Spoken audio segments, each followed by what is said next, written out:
한마디로 말해서 네, 오늘은 자유한국당을 강타하면서 또 한 번 이슈에 오른 성완종 사건에 대해서 살펴보겠습니다. 서초동 감식반장 김프로.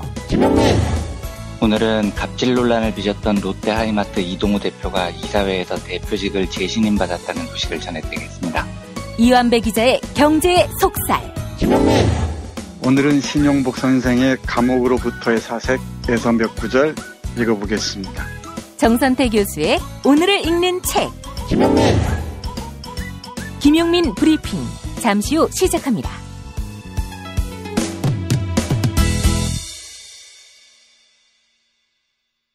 안녕하세요. 한국 리서치입니다. 선생님은 라디오를 5분 이상 들으시나요? 네, 그럼요. 그러면 무엇을 들으시나요? SBS 러브 FM 김용민의 뉴스 브리핑이요. 10월 17일부터 지상파 라디오 청취율 조사가 진행되고 있습니다. 방송 들으신 분들은 SBS 러브 FM 김용민의 뉴스 브리핑이라고 말씀해 주세요. 월요일부터 금요일까지 매일 아침 6시 20분 당신의 정직한 뉴스 보좌관 김용민의 뉴스 브리핑. That's good news.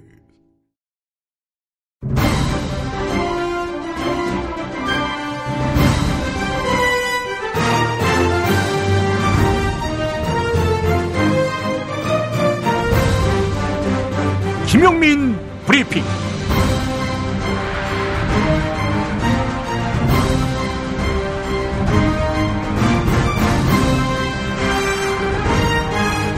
(2017년 10월 25일) 수요일입니다. 촛불 집회 1년은 모두가 축하하고 격려하는 자리가 돼야 합니다. 그런데 갈등 양상이 뚜렷해지고 있습니다. 청와대 행진권 때문입니다. 청와대 행진을 반대하는 사람을 무턱대고 문바라고 비난한다면 네, 할 수 있습니다. 그러나 한 가지 더 생각해 볼 문제가 있습니다.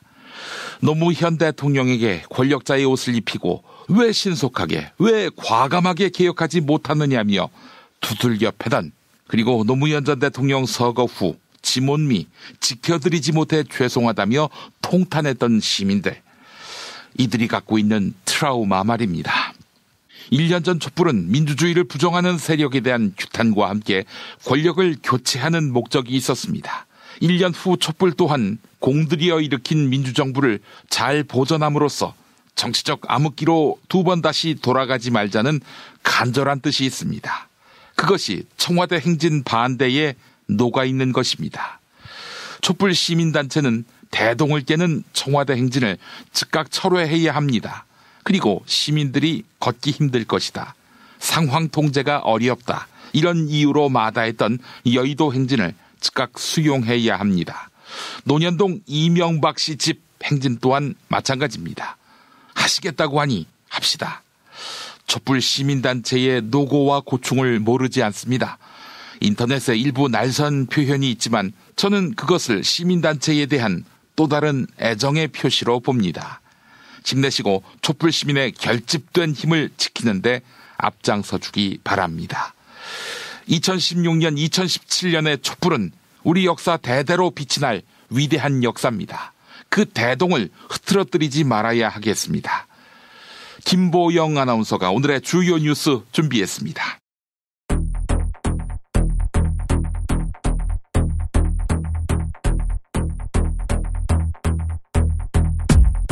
정부가 가계부채 종합대책을 발표했습니다. 상환 능력이 부족해 부실화 우려가 있다. 정부가 이렇게 판단한 가구의 수는 무려 32만 가구에 이르렀습니다. 이들 가구의 부채액은 총 94조 원에 달했는데요. 이들 가구의 특징은 소득 여건이 불안정한 비정규직이나 자영업자 비중이 절반 가까이 됐습니다. MBC의 대주주인 방송문화진흥회에서 이사 일부가 고영주 이사장 불신임안을 제출했습니다. 불신임안은 다음 달 초 정기이사회에서 논의될 예정인데요. 만약 그 사이 최근 사퇴한 옛 여권 추천 이사의 후임 2명이 임명되고 이들이 불신임안에 동참한다면 고영주 이사장 불신임안이 통과될 수도 있습니다. 하지만 고영주 이사장은 잦은 사퇴는 없다, 이런 입장을 밝혔네요.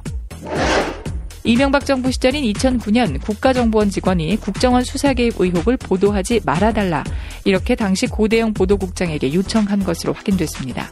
노무현 전 대통령의 검찰 수사 과정에 국정원이 부당 개입했다. 이런 내용의 보도가 방송된 것을 막은 것인데요. 국정원 직원은 그 대가로 당시 보도국장이던 고대영 사장에게 200만 원을 건넨 것으로 드러나 파문이 일고 있습니다. 이에 전국 언론노동조합 KBS 본부는 고대영 사장의 과거 부적절한 행실을 성토했는데요. KBS 총파업 51일차 집회에서 있었던 성재호 본부장의 발언 들어보시죠. 고대영 사장 2011년 보도본부장 할 때도 현대차 자동차에 자기 간부들 줄줄이 데리고 가서 골무적대 받았습니다. 술 먹었고 그런 사람입니다. 한편 국정원 직원이 비보도를 요청한 기사는 실제로 방송되지 않은 것으로 확인됐습니다. 한국형 원전으로 불리는 APR-1400은 우리나라가 독자적으로 수출하기 어려운 것으로 나타났습니다. APR-1400은 미국이 만든 설계에 기반을 두고 있기 때문입니다. 관련 기술을 개발한 미국 업체 웨스팅하우스 역시 APR-1400은 미국의 수출 규제를 받는다고 지적했습니다. APR-1400의 해외 수출 시 미국 측이 소송을 제기할 가능성도 있다는 분석이 나오고 있습니다.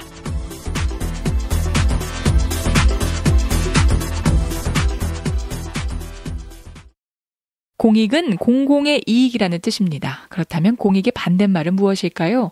공익의 반대말은 사익이 아닙니다. 공익의 반대말은 바로 무관심입니다. 부정, 비리, 유착 등 공익을 해치는 것들에 대한 무관심. 그리고 공익 제보자들에 대한 무관심이 공익의 반대말입니다. 무관심 속에 공익을 잃지 않도록 아름다운 재단은 공익 제보자들을 지키기 위한 캠페인을 진행하고 있습니다. 어쩌다 슈퍼맨 캠페인에 함께 해주세요.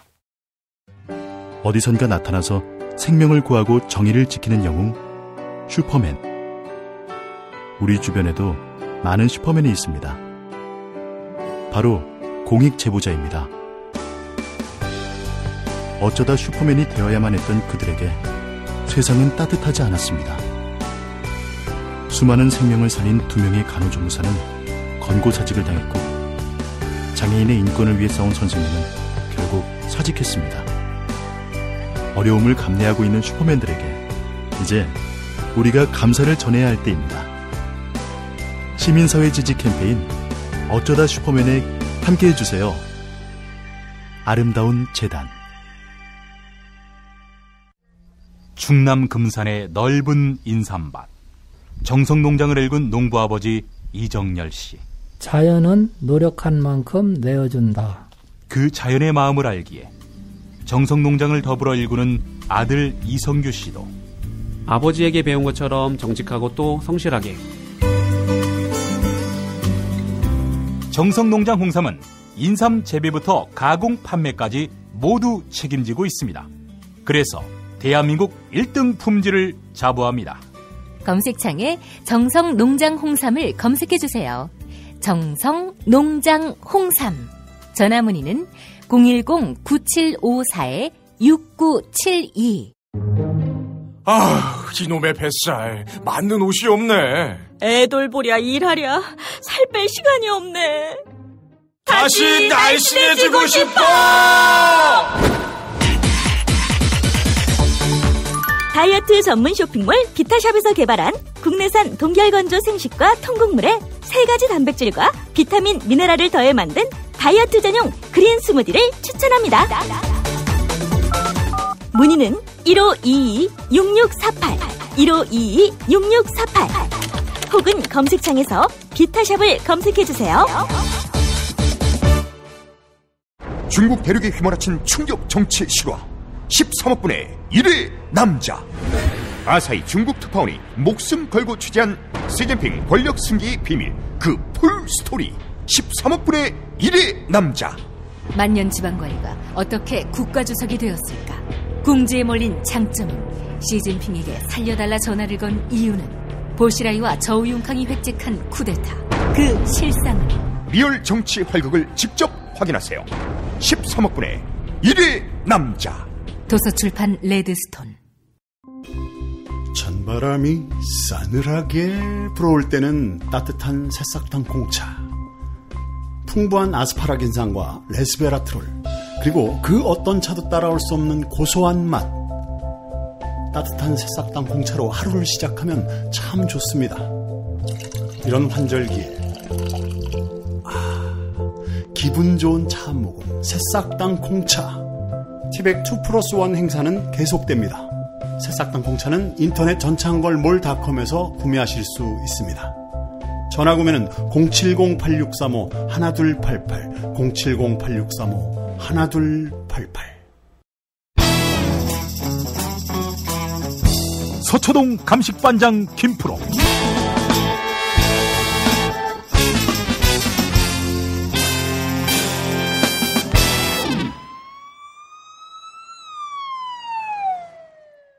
김프로 나와 계시죠? 네, 안녕하세요. 김프로입니다. 예. 이 홍준표 자유한국당 대표 깜짝 자백 이걸 했어요. 뭐 지금 성완종 리스트 사건으로 자유한국당이 지금 어떻게 될지 굉장히 흥미진진한 상황이거든요. 예. 어느 쪽이 이기더라도 자유한국당 자체에는 굉장한 타격이 될 것이 분명해 보이는데 어떤 쪽이 이기기를 원하십니까? 둘 다 망하길 바라죠.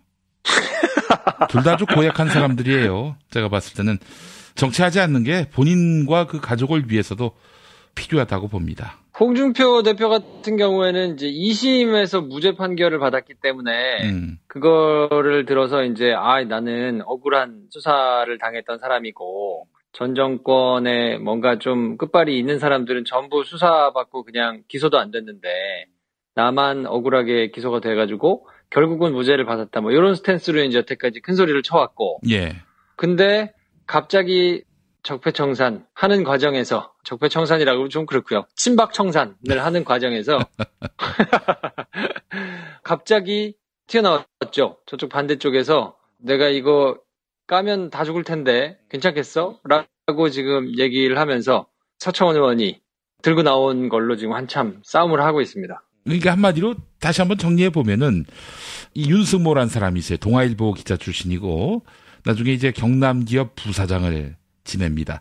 경남기업은 성완종 회장의 회사인데 성완종 씨가 이제 1억을 윤승모 시켜서 심부름 시켜서 홍준표한테 줬는데 이것이 나중에 문제가 돼가지고 윤승모 씨가 법정에 서서 증언을 해야 하는데 성완종 씨는 고인이 됐으니까 1억 준 거 맞다. 이렇게 주장했고 그 주장은 한 번도 바뀐 적이 없었어요.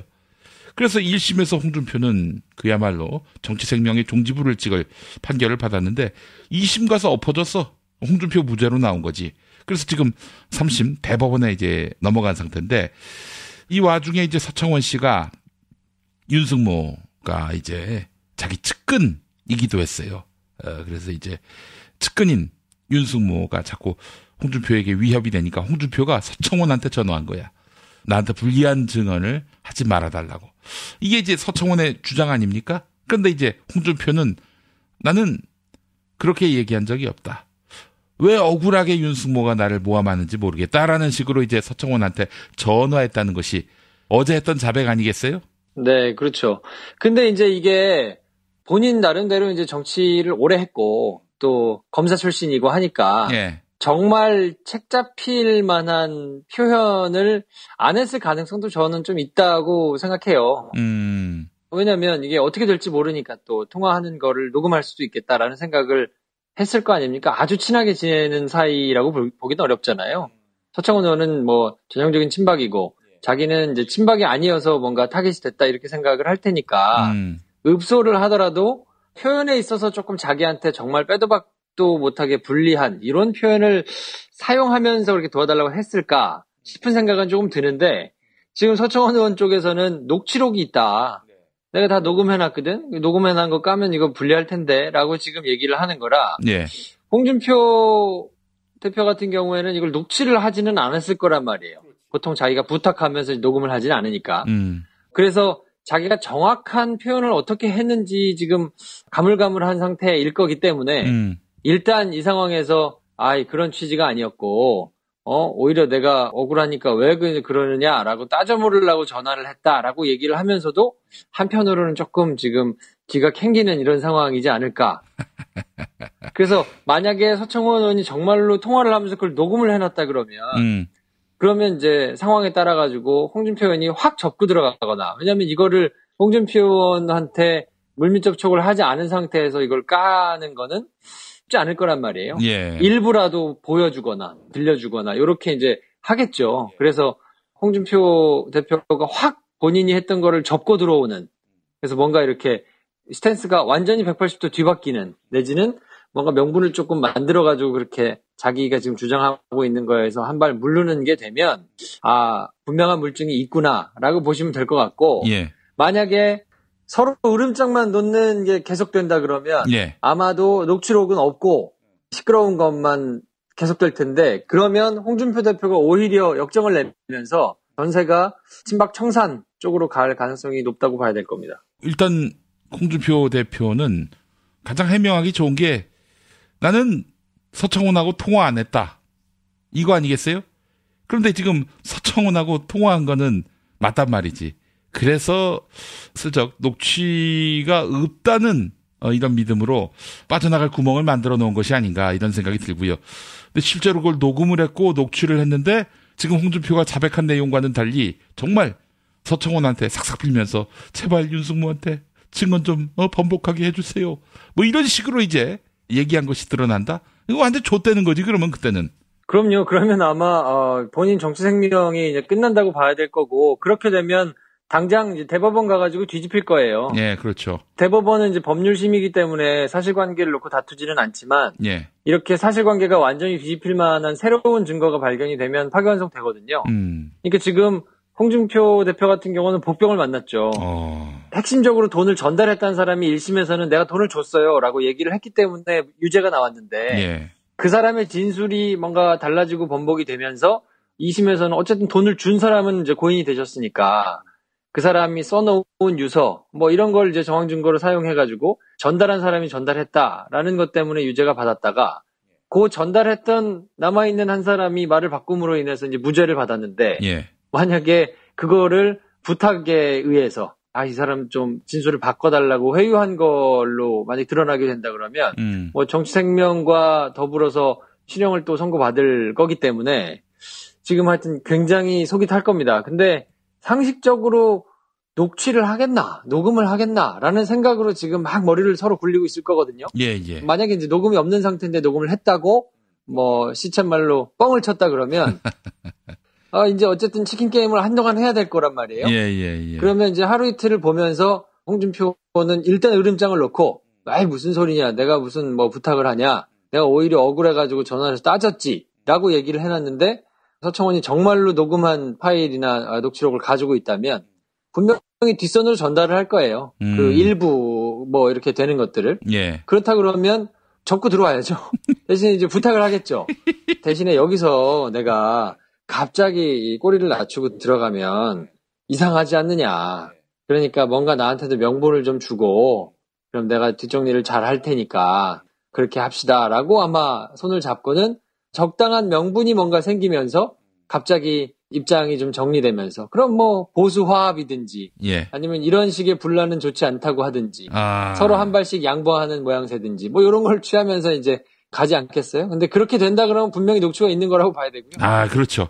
그러니까 이제 서청원 씨하고 홍준표 씨하고 어느 순간에 화해를 해서 서로 상처가 되지 않는 선에서 봉합이 된다면은 이건 녹취록이 있다라고 봐야 되는 거군요. 뭐 그럼요. 그렇게 봐야 되니까 요거는 완전히 뭔가 좀 다른 방향으로 좀 갈 수 있어서, 네. 이거를 만약에 가지고 있다 그러면 이거는 재판이 뒤집어질 수 있을 만한 내용의 것이니까, 예. 이거를 그러면 서청원은 혼자 가지고 있느냐, 아니면 이거를 복사된 형태로 누군가에게 뭐 이렇게 전달이 됐느냐에 따라서도 이제 향후에 뭔가 이 전국의 흐름이 완전히 달라질 수 있어서, 네. 이번 주에 이 사건과 관련해 가지고 돌아가는 상황을 좀 지켜보시면 홍준표 대표의 남아있는 뭐 대법원 재판을 비롯해서 자유한국당의 정치 지형 이런 것들이 왔다 갔다 할 수 있는 중요한 변곡점이 될 수 있어서 하여튼 좀 지켜보셔야 될 것 같아요. 아니, 이용주 국민의당 의원은 자기도 지금 두 사람의 통화 내용에 대해서 증명할 수 있는 자료가 있다라는 식으로 얘기를 했는데, 이거는 어떻게 봐야 돼요? 본인이 뭐 직접적인 저거를 가지고 있다라고 보기는 좀 어려울 텐데, 그러니까 정말로 녹취록이라든지 녹음 파일이라든 것이 있어서, 예. 보좌관들 사이나 아니면 핵심 측근들 사이에서 이렇게 전달이 돼가지고 만약에 건너 들어갔으면, 예. 그런 거를 내가 가지고 있다라고 얘기를 할 수도 있을 텐데 글쎄요. 근데 그거를 명확한 그런 물증을 가지고 있다고 치면 지금 국민의당처럼 뭔가 이렇게 수세에 몰린 상황에서 그냥 아무것도 활용을 안 하고 여태까지 가만히 있었을까요? 그거는 조금 상식적으로 생각하기 좀 어려울 것 같고. 아니 근데 이제 이용주 의원 같은 경우 지난번에 이유미 사건 대통령 아들이 뭐 특혜 취업했다. 뭐 이런 마타도를 만들어낸 주인공. 그 주인공 장단에 춤을 췄다가 개망신당한 그런 인물 아닙니까? 정치적 심대한 위기에 처하기도 했고요. 아니 근데 그런 사람이 명확한 증거도 없이 뭐 자기가 녹취를 갖고 있다. 이런 식으로 얘기할 수 있을까 하는 그런 생각도 들거든요. 그러니까 제가 보기에는 녹취라고 보기는 조금 어려울 것 같고 그렇게 딱 떨어지는 물증이라면 아마 자유한국당을 깨부수면서 자기들의 세를 부풀리는 걸로 사용을 할 가능성이 좀 있지 않았을까 싶고 근데 그렇지 않은 걸 보면 이게 뭔가 굉장히 폭발력이 센 증거라기보다는 미루어 짐작할 수 있거나 이게 명확한 증거로 사용되지는 않지만 그래도 뭔가 나름의 심증을 좀 주는 뭐 이런 게 아닐까 싶은데 어쨌든 본인이 검사 출신이니까 그런 거에 대해서 아무것도 없이 그냥 막 얘기하지는 않을 거란 말이에요. 그러니까 분명히 일정 부분 참고할 수 있거나 일정 부분 미루어 짐작할 수 있는 내용의 것을 가지고 있기는 할 텐데 그게 이제 어떤 것일지는 뭐 사실 저도 좀 궁금합니다. 상황이 돌아가는 걸 좀 봐야 될 것 같아요. 지금 김프로가 하는 말을 곰곰이 짚어보면은 다 같은 뻥카들이다. 이렇게 보는 시각이 굉장히 역력해 보여요. 물론 그 홍준표 대표가 자기 편이 아니기 때문에 그리고 유일하게 성완종 수사에서는 당시에 이제 뭐 사건이 지나갔으니까 잊어버리신 분들이 많을 텐데 그때 당시에 성완종 씨가 이제 스스로 목숨을 끊으면서 이렇게 적어놓은 사람들이 허태열 7억, 홍문종 2억, 유정복 3억, 홍준표 1억, 부산시장 2억, 김기춘 뭐 10만 불, 이병기, 이완구 뭐 이런 식으로 적어놨단 말이에요. 근데 적어놓은 사람들 중에서 홍준표하고 이완구 두 사람만 기소가 되고 나머지는 전부 다 그냥 기소를 당하지 않았단 말이에요. 한마디로 말해서 친박들만 비껴갔죠. 수사의 칼날로부터. 그렇죠. 친박들만 다 비껴나갔고 친박이 아닌 홍준표하고 이완구만 어쨌든 그 이완구 같은 경우는 또 딱 떨어진 물증이 뭐 나와가지고 어쩔 수 없이 이제 간 걸로 이제 보이는데 그런 상황이기 때문에 홍준표한테 전화가 왔다. 아 그러면 이게 달갑지는 않았을 거 아닙니까? 그렇죠. 그러니까 덜컥 녹음을 했을 가능성도 뭐 충분히 있기는 해 보여요. 뭐 이게 무슨 말을 할지 모르고 아 분명히 이제 뭐 재판 관련해가지고 얘기를 할 것 같은데 이게 뭔가 나중에 써먹을 수 있지 않겠나 싶은 생각을 왜 안 했겠습니까? 그래서 만약에 그걸 가지고 있다 그러면 분명히 이번 주 내로 주 후반 가기 전에 두 사람이 적절한 명분을 내세우면서 좀 화해를 할 가능성이 있어 보이는데 지금 홍준표 대표 같은 경우에는 이렇게 으름장을 세게 놓는 것 말고는 사실 할 수 있는 방법이 없거든요. 그렇죠. 그러니까 이 사람은 그냥 뭐 있든지 없든지 무조건 이렇게 세게 하고 이제 보는 수밖에 없어가지고 저는 그래도 말씀하신 대로 전부 다 뻥카다라는 건 아니고 서청원 의원 쪽에서 뭔가를 가지고 있을 가능성은 좀 있어 보인다. 네, 그래서 아마 이번 주 내로 명분을 서로 내세우면서 적당한 선에서 좀 이렇게 출구를 찾지 않을까 싶은 생각이 좀 드는데 글쎄 잘 모르겠어요. 아니 사실은 이제 친박을 살리기 위해서 홍준표, 이완구를 희생양 삼은 건데 당시 박근혜 정권으로서는 그런 홍준표하고 이완구가 반발할 것이고 따라서 그 반발을 제어해야만 불길이 친박 쪽으로 또 번질 수 없게 하는 것이 이제 목표 아니겠어요? 그렇기 때문에 저는 이완구, 홍준표 관리도 들어갔다 이렇게 생각을 합니다. 뭐 충분히 그럴 수 있죠. 왜냐하면 두 사람이 공이 1심에서는 유죄를 받았다가 2심에서는 무죄를 받고 지금 3심을 기다리고 있거든요. 그렇기 때문에 박근혜 정부 입장에서 본다 그러면 잘 마무리를 한 셈이에요.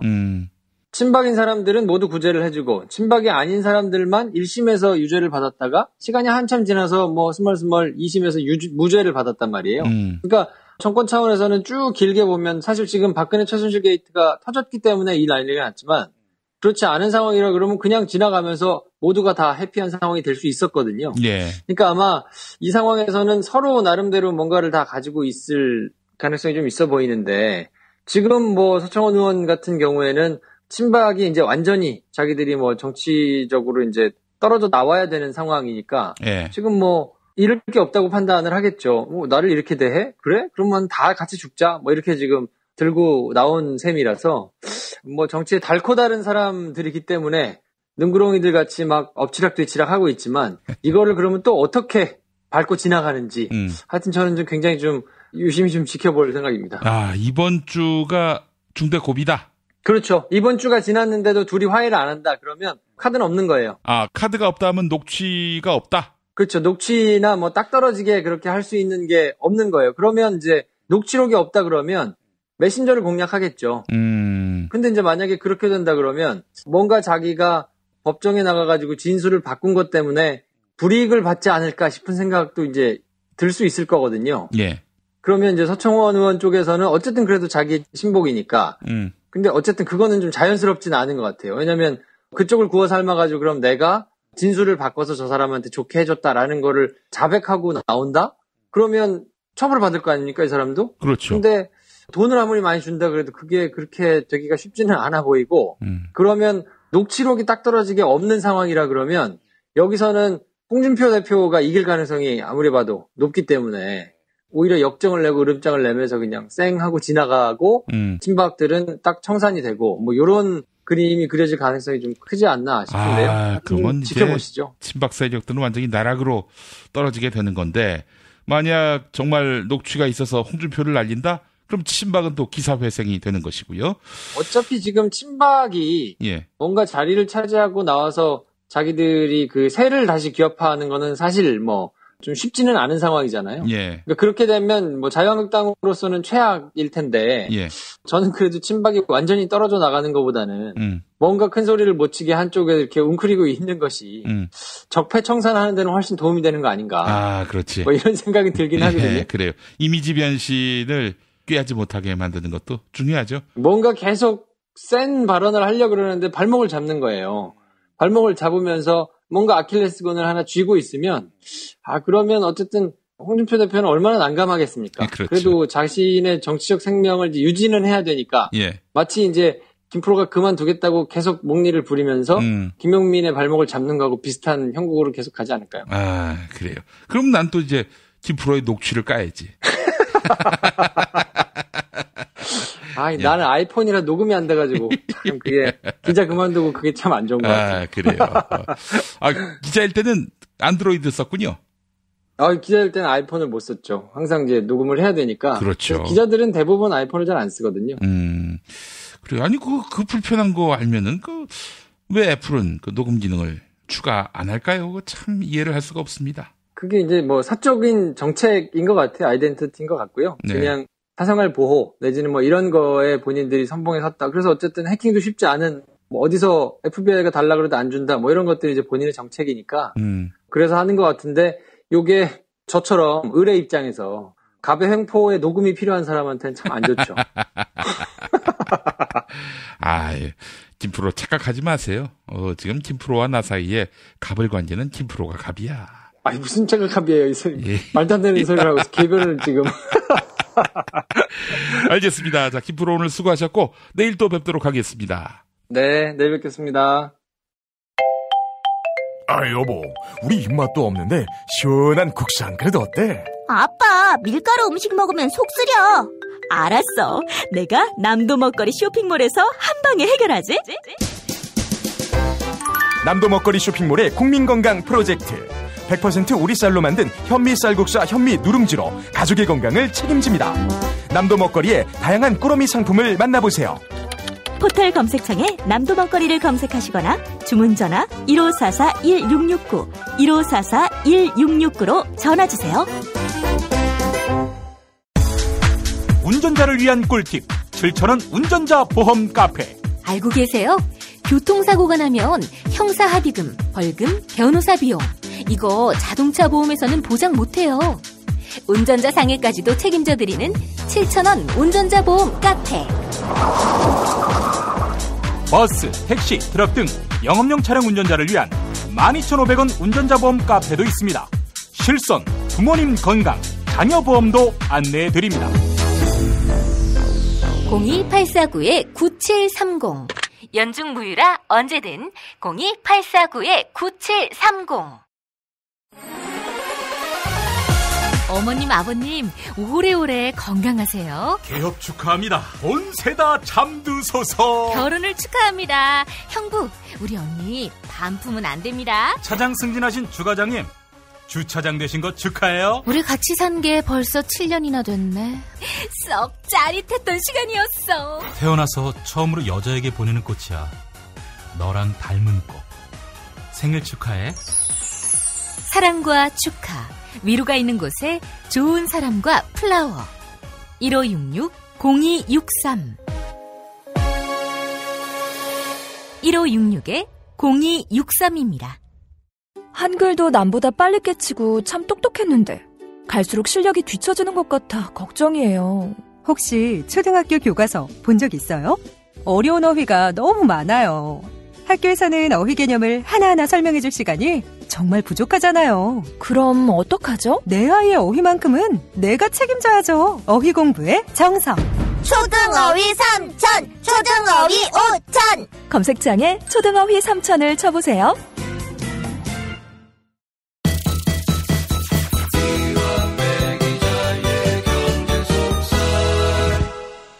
민중의 소리 이완배 기자 만나겠습니다. 이완배 기자님. 네, 안녕하십니까. 시작부터 껄끄러운 질문을 드려야 할 것 같은데, 촛불 1년, 이 기념비적인 날에 청와대 행진을 두고 논란이 있습니다.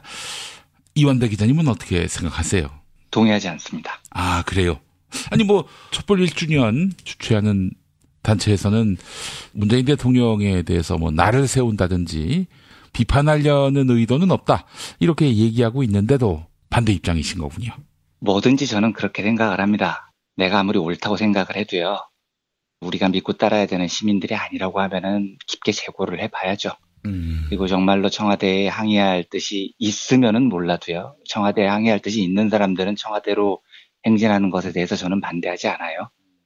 그런데 청와대에 항의할 뜻이 없는데 굳이 숱한 오해를 낳으면서 청와대로 행진해야 되는 것에 대해서는 동의하지 않습니다. 네.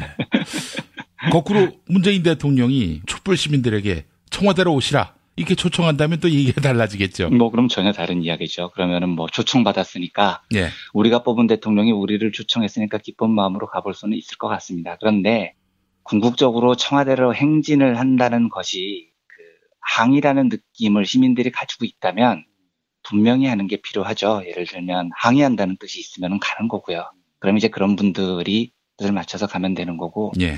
항의하는 뜻이 없고 항의하는 뜻이 없는 사람들이 그렇게 가는 걸 싫어하지 않는데 굳이 항의하지 않는다는 이유로 거기를 갈 필요는 저는 없다고 생각합니다. 예, 알겠습니다. 아주 명쾌하시네요. 네, 그냥 제 생각입니다.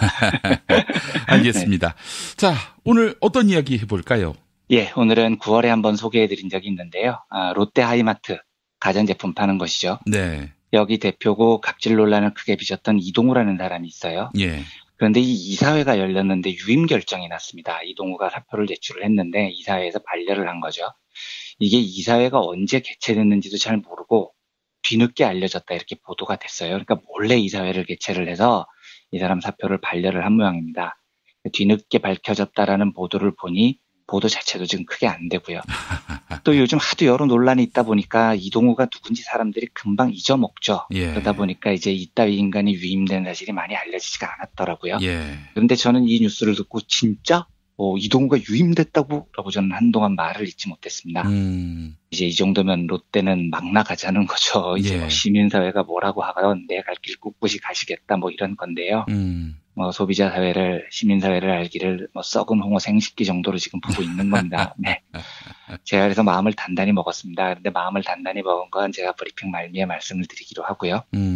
이동우가 유임됐다는 소식에 제가 충격을 받았다고 말씀을 드렸는데, 아마 사실 많은 분들이 좀 잊어먹으셨을 것 같기도 해요. 이동우가 누구지? 이렇게 생각을 하실 수 있을 것 같아서 기억을 한번 되돌이켜 보겠습니다. 이자가 누구냐면 신동빈의 최측근, 신동빈의 남자 이런 별칭을 갖고 있는 사람입니다. 예. 근데 이 또라이가 2012년에 롯데월드에서 대표로 근무를 했습니다.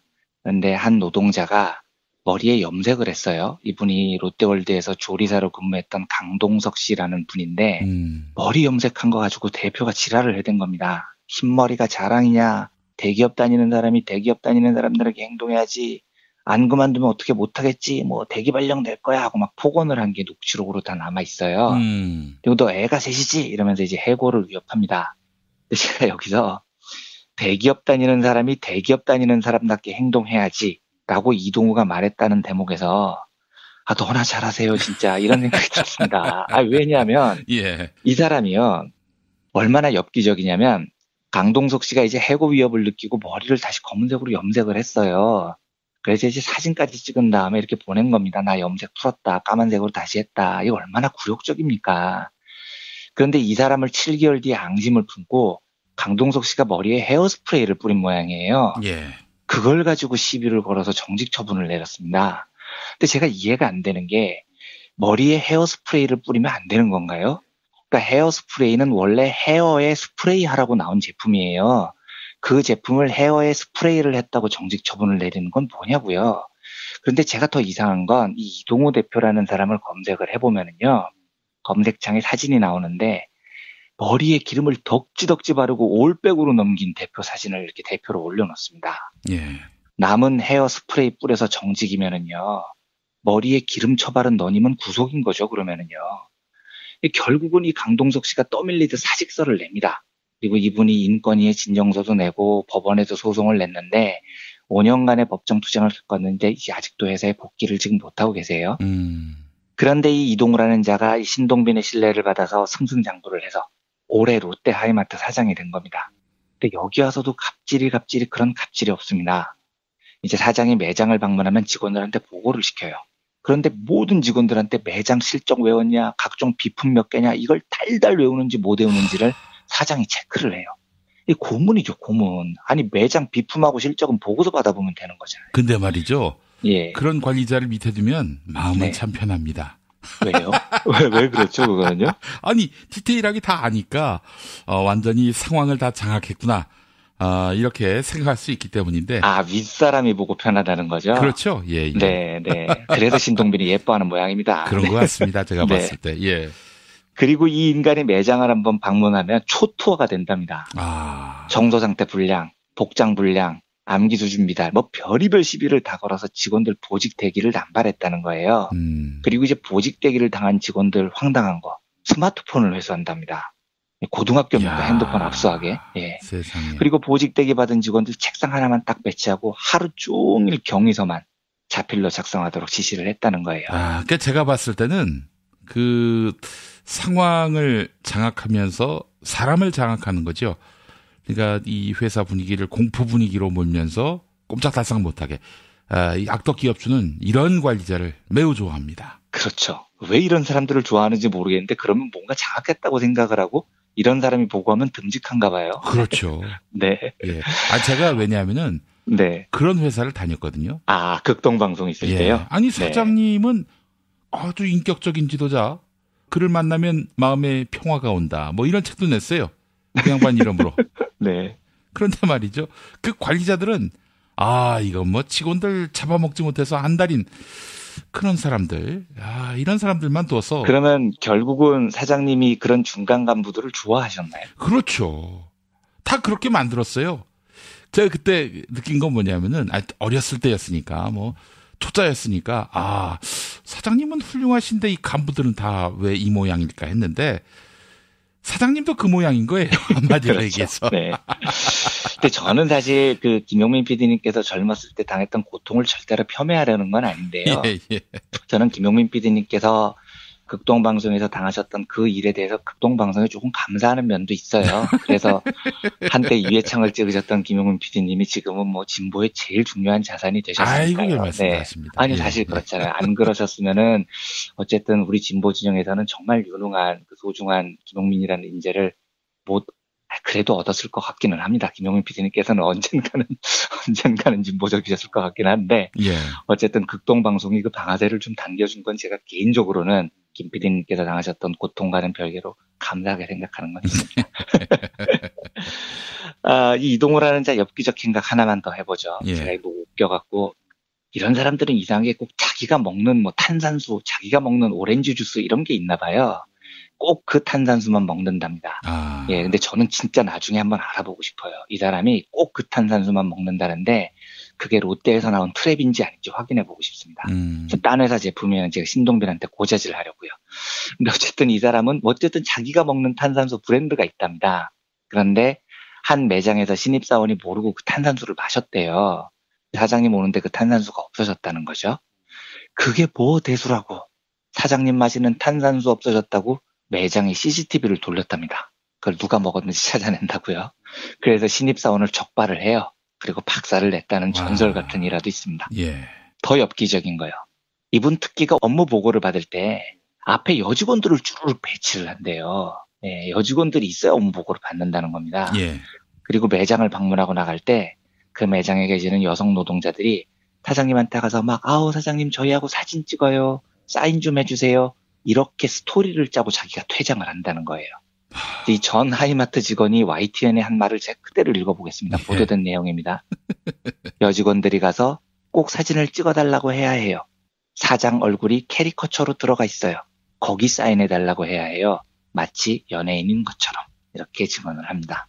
그러니까 이제 사인 받는 것도 백지가 아니라 캐리커처가 들어간 종이를 미리 준비를 해놨다는 거죠. 예, 연예인병도 이런 연예인병이 없는 겁니다. 그런데 이 사실이 YTN 보도로 세상에 알려진 게 8월 말 9월 초예요. 당연히 문제가 되니까 이동우가 사표를 제출을 합니다. 사표를 어디다 제출하느냐? 언론 보도에 따르면 그룹 최고위층에 제출했다 이렇게 나옵니다. 한마디로 신동빈한테 냈다는 거죠. 예. 이때 롯데가 어떤 조치를 취하느냐? 야, 롯데하이마트는 정상적인 상장회사니까 사표를 받을지 안 받을지는 이사회에서 결정하자. 이렇게 결정을 합니다. 예. 그래서 롯데하이마트 이사회가 열렸습니다. 사실 외형적으로는 정상적인 절차예요. 상장회사 대표가 사표를 신동빈한테 낼 이유는 없는 겁니다. 이사회가 사임을 결정을 하면 돼요. 그런데 이 이사회 멤버가 어떻게 구성이 되어 있냐면 이동우 본인이 우선 이사회 멤버고요. 임병연 롯데 경영혁신실 가치경영팀장, 김현철 롯데하이마트 상품본부장, 이 사람은 이동우 직속 부하죠. 장대종 롯데하이마트 영업본부장, 이 사람도 부하입니다. 요 4명하고 사회이사 5명으로 구성되어 있다는 겁니다. 너무 뻔한 멤버 구성인데 이 이사회에서 만장일치로 사표를 반려합니다. 반려하는 이유가 뭐냐? 이동우 대표가 이사회 열린 자리에서 본인의 처신에 대해서 공개 사과를 했다. 그리고 워낙 오래전에 일어난 일이고 롯데하이마트 이사들이 충분한 논의를 거쳐 한 번 더 기회를 주는 것이 맞다고 판단했다. 뭐 이랬다는 겁니다. 예, 2012년하고 2017년에 벌어진 일이 워낙 오래된 일입니다. 예, 정말 이 사람들의 기억력과 시간관념이 참 신기합니다. 근데 이게 무슨 뜻이냐면 제가 아까 이사회 몇몇 인물들을 불러드렸습니다만 이 이사회는 자체적으로 결정을 할 수 있는 능력이 없는 사람들입니다. 전부 다 신동빈 말이면 꿈뻑 죽는 사람들이라는 얘기인 겁니다. 이동우 저 갑질이 보도됐는데 충분히 반성했다는 이유로, 오래됐다는 이유로, 전혀 오래되지 않았어요. 하이마트에서 있었던 갑질은 올해 작년에 있었던 일입니다. 그런데 그걸 신동빈이 반려했다 이러긴 너무 쪽팔리잖아요. 예. 그러니까 있으나마나한 이사회를 열어서 거기서 신동빈의 의사를 관철하는 거죠. 그 이사회에 노동자들도 들어가 있습니까? 피해 노동자들. 아닙니다. 전혀 아닙니다. 그럴 리가 없죠. 롯데가 그런 그룹이 아닙니다. 네. 그리고 아까도 말씀드렸듯이 이 이동우라는 자는 신동빈의 최측근, 신동빈의 남자라고 불리는 사람입니다. 제가 이까지 스토리를 전해드리면서 느끼는 점은 롯데는 늘 그랬지만 정상적인 의사결정 과정이 불가능한 광기의 집단으로 지금 전락해 있습니다. 왜냐하면 지금 정상적인 조직이면은요, 지금 롯데가 갑질 논란 때문에 걸려있는 게 한두 개가 아니에요. 게다가 신동빈은 지형이랑 치고받으면서 범아시아적으로 개망신을 당한 사람입니다.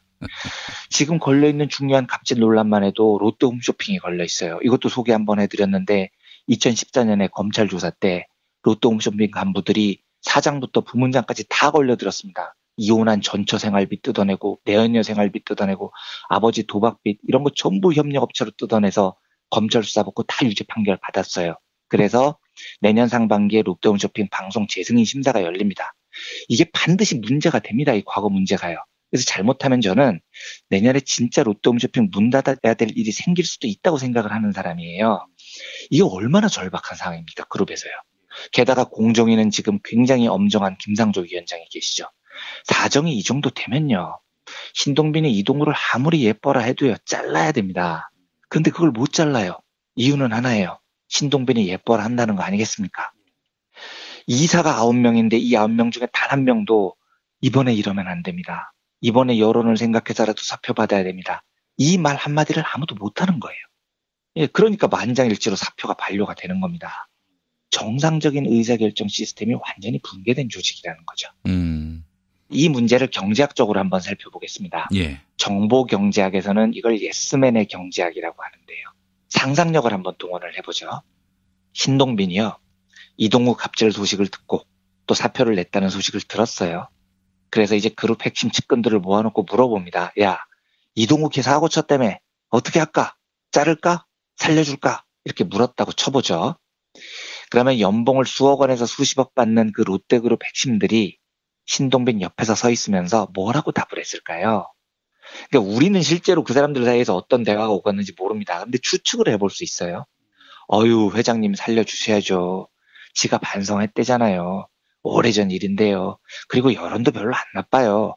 이렇게 답을 했을까요? 아니면 회장님 자르셔야 됩니다. 잘못하면 우리 그룹 좆됩니다. 홈쇼핑 날라가고요. 안 그래도 엉망인 여론 다 망가집니다. 라고 답을 했을까요? 예. 저는 후자라는데 10만 원을 걸겠습니다. 이게 정보경제학에서는 어떻게 이야기를 하냐면 사장하고 직원이 계약을 맺을 때는 돈을 지불하는 사장을 주인이라고 부르고 돈을 받는 일하는 사람들을 대리인이라고 부릅니다. 제가 과거에 한번 말씀드린 적이 있는데 주인 대리인 모델이라는 거예요. 그런데 보통 이제 우리 상식으로는 와 주인이 대빵이고 다 알 것 같죠? 경제학에서는 그렇게 보지 않습니다. 주인이 모든 일을 할 수 없으니까 대리인을 고용을 하는 겁니다. 그래서 내가 너한테 임원짜리 줄 테니 너는 여론 살피는 임원, 너는 뭐 리스크 관리하는 임원 이렇게 일을 위임을 하는 거죠. 그래서 이렇게 주인 대리인 관계가 형성이 됐을 때 생기는 가장 큰 문제는 예. 돈을 내는 건 주인인데요. 주인은 정보가 없다는 데 있습니다. 왜냐? 실무를 안 하니까요. 주인이요. 그 일을 임원들한테 맡겼으니까요. 그래서 만약에 신동빈이 어떤 임원한테 너 역할은 여론의 동향을 살피고 나한테 보고하는 거야 라고 임무를 줬습니다. 이러면 이제 신동빈이 주인이고 그 여론 동향을 살피는 임원이 대리인이죠. 이러면 신동빈은 여론에 대한 정보가 아무것도 없어요. 지가 조사하는 게 아니니까요. 근데 반면에 신동빈한테 돈 받고 일을 대신 해주는 임원, 대리인은 여론에 대한 모든 정보를 다 알고 있습니다. 왜냐? 지 일이 그거니까요. 여론을 모으고 살피는 일을 했으니까요. 요때 정보경제학에서는 정보 불균형 상황이 발생한다고 합니다. 돈을 내는 주인은 정보를 몰라요. 반면에 돈을 받는 대리인은 정보를 독점하고 있는 거죠. 이러면 어떤 일이 생기느냐? 정보를 독점한 대리인이 돈값을 못하고 혹은 돈값을 안 하고 주인을 속입니다. 왜 이런 일이 벌어지냐면 주인이 추구하는 이익하고 대리인이 추구하는 이익하고 다르기 때문입니다. 조금 어렵게 들리실 텐데 예를 이렇게 들어보면 간단합니다. 악덕 카센터 업자가 있습니다. 그리고 그 카센터에 차를 맡기는 고객이 있습니다. 누가 주인이냐? 돈을 내는 차 주인, 수리를 맡긴 사람이 주인입니다. 누가 대리인이냐? 이제 돈을 받고 차를 고쳐주는 악덕 카센터 업자가 대리인이죠. 주인의 목적은 최대한 싼 값에 차를 고치고 싶은 겁니다. 잘 고치고 싶은 거예요. 그런데 돈을 주고 고용한 이 대리인의 목적은 주인의 차를 싼 가격에 훌륭하게 고치는데 아무런 관심이 없습니다. 대리인의 관심은 오로지 뭔가요? 내가 돈을 더 많이 버는 데 있는 겁니다. 그런데 주인은 차량을 어떻게 고쳐야 되는지에 대한 정보가 아무것도 없죠. 반면에 대리인은 이 분야의 완전 전문가입니다. 정보를 다 알고 있어요. 요 경우 어떻게 되느냐면 대리인이 자기가 알고 있는 정보를 이용해서 주인을 속여요. 사장님 지금 본넷도 고쳐야 되고요. 타이어 4개 다 갈아야 되고요. 어이구 어떻게 이런 차를 지금까지 몰고 다니셨어요. 이대로 가면 사고 나서 죽어요. 이렇게 말을 하는 겁니다. 근데 이 협박을 들은 주인은 차에 대해서 아는 정보가 없기 때문에 속는 거죠. 두 사람의 이해관계가 다르기 때문에 정보가 없는 주인이 바가지를 쓴다 뭐 이런 이야기인 겁니다. 정보경제학에서 하는 얘기는요. 예. 요 얘기를 롯데그룹에 적용을 해보겠습니다. 신동빈이 여론을 뭘 알겠습니까? 지가 인터넷을 보겠어요? 뭘 보겠어요? 다 보고서를 받겠죠. 아니 그 재벌 총수도 인터넷을 보지 않을까요? 봐도요. 대부분의 것들을 보고서로 받습니다. 보고서로 받아서 보고를 받는 게 훨씬 더 강할 거예요. 그래서 가끔 가다가 보고 하나 걸리면은 조지는 한이 있어도 자기가 세세하게 여론을 보지는 않죠. 그래서 그 유명한 일화들이 있어요. 예. 재벌 총수들에게 올리는 보고서가 사실은 재벌 총수들의 의사를 결정한다는 유명한 말들이 있습니다. 예. 그래서 중요한 간부들이 보고를 할 때는 보고서를 일부러 2-3개를 작성을 해요. 폰트 12 정해진 폰트로요. 그리고 자기들이 채택이 원하는 보고서를 제일 잘 만들고 나머지 2개 안은 엉망으로 만들죠. 그렇게 하면은 이제 오너가 하나를 선택하도록 하는 겁니다. 시중의 여론 동향 이런 보고서도 매주 올라갑니다. 오너들에게요. 그래서 여론은 사실 자기가 직접 보는 것보다도 그룹에서 그룹 정보실 같은 데서 올라오는 보고서를 보고 오너들이 파악을 하는 경우가 훨씬 더 많습니다. 그래서 재벌 오너들은 현실적으로 흘러가는 여론을 잘 안 보게 되죠. 신동빈도 저는 아마 그럴 거라고 생각을 합니다. 롯데 갑질 때문에 자기들이 얼마나 욕을 처먹고 있는지 잘 모르겠죠. 그런 의미에서 보면은 조현민은 아주 활발한 소통을 하는 재벌가가 아닐까 싶은데요. 네, 그런데 하필이면은 그분은 머리가 그렇게 좋지를 않으셔서 활발한 소통을 하시는데 머리가 별로 안 좋으셔서. 더 얘기하면 명의훼손입니다. 예. 그렇죠. 그렇습니다. 머리가 좋지 않다는 말씀은 취소드리겠습니다. 예, 명의훼손입니다. 예. 네, 취소드리겠습니다. 죄송합니다, 조현민 부사장님. 네. 예. 그런데 이제 그 밑에 신하들이 있습니다. 여론을 수집하고 동향을 세세히 파악해서 보고를 하는 대리인들이 있죠. 신동빈의 최측근이라고 불리는 자들이겠습니다. 이 사람들은 알겠죠. 여론 동향을 수집하다 보니까 롯데가 얼마나 욕을 먹는지, 신동빈이 지금 얼마나 씹히고 있는지, 이동으로 인해서 롯데그룹에 대한 여론이 얼마나 나빠졌는지를 압니다. 자, 이때 신동빈이 정보를 알고 있는 대리인들에게 묻습니다. 이동우 어떻게 해야 돼? 이러면 이 정보 불균형 상황에서 주인하고 대리인이 추구하는 이해가 충돌하는 거예요. 신동빈은 어떠한 제대로 된 정보를 얻어서 판단을 하고 싶은 겁니다. 롯데하고 자기가 욕 처먹는 그런 일을 당하고 싶지 않겠죠. 그런데 대리인의 입장에서는 뭐가 제일 유리하냐면 신동빈에게 진실을 알려주는 게 제일 유리한 게 아니에요. 어떤 정보를 전해줘서 신동빈에게 예쁨을 받아서 내 연봉이 높아지고 승진이 더 빨라지는 게 이 사람들에게는 더 중요한 목적인 겁니다. 카센터 주인은 오로지 이 손님 등쳐먹고 싶은 게 목적인 거랑 똑같은 거죠. 자, 이러면 이때 정보를 독점한 측근들은 어떻게 하는 게 유리할까요? 진실을 이야기하는 게 유리한 게 아닙니다. 자신의 출세에 유리한 대답을 하는 게 훨씬 더 유리한 거예요. 그래서 대답을 어떻게 하느냐? 회장님, 천만의 말씀입니다. 이동우 사건 별거 아닙니다. 회장님이 이동우 예뻐하시잖아요. 사표 반려에도 여론에는 문제 없습니다. 이렇게 답을 하는 게 유리한 거예요. 이 사람들한테는요.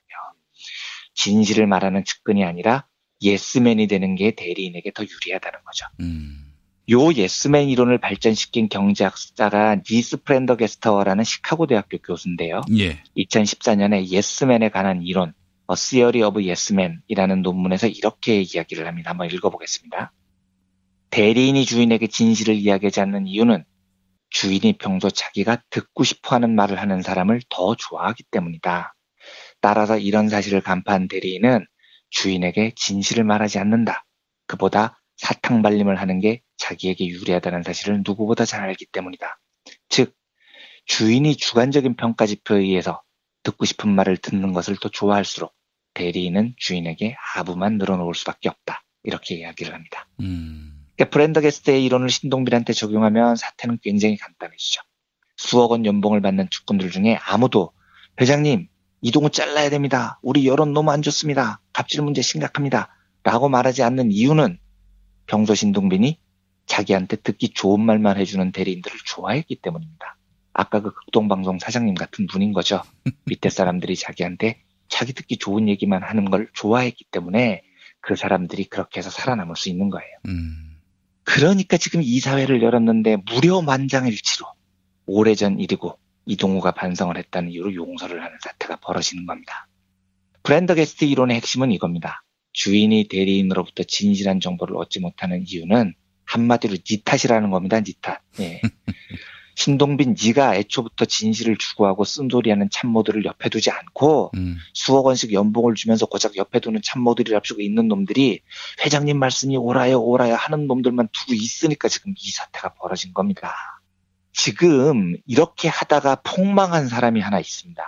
이재용이 그렇죠. 이재용이 그 짓 하다가요. 예, 이재용이 그 짓 하다가 예. 주변에 전부 그랬다는 거 아니에요. 부회장님 절대 구속 안 되십니다. 우리 믿으세요. 예, 우리 전략대로 갑시다. 우리는 절대로 잘못한 거 없고 뭐 가명 이런 거 노리지 말고 무죄로 갑시다. 구속 안 되십니다. 이 얘기 하던 애들 말 다 듣고 있다가 지금 깜빵에 가 있지 않습니까?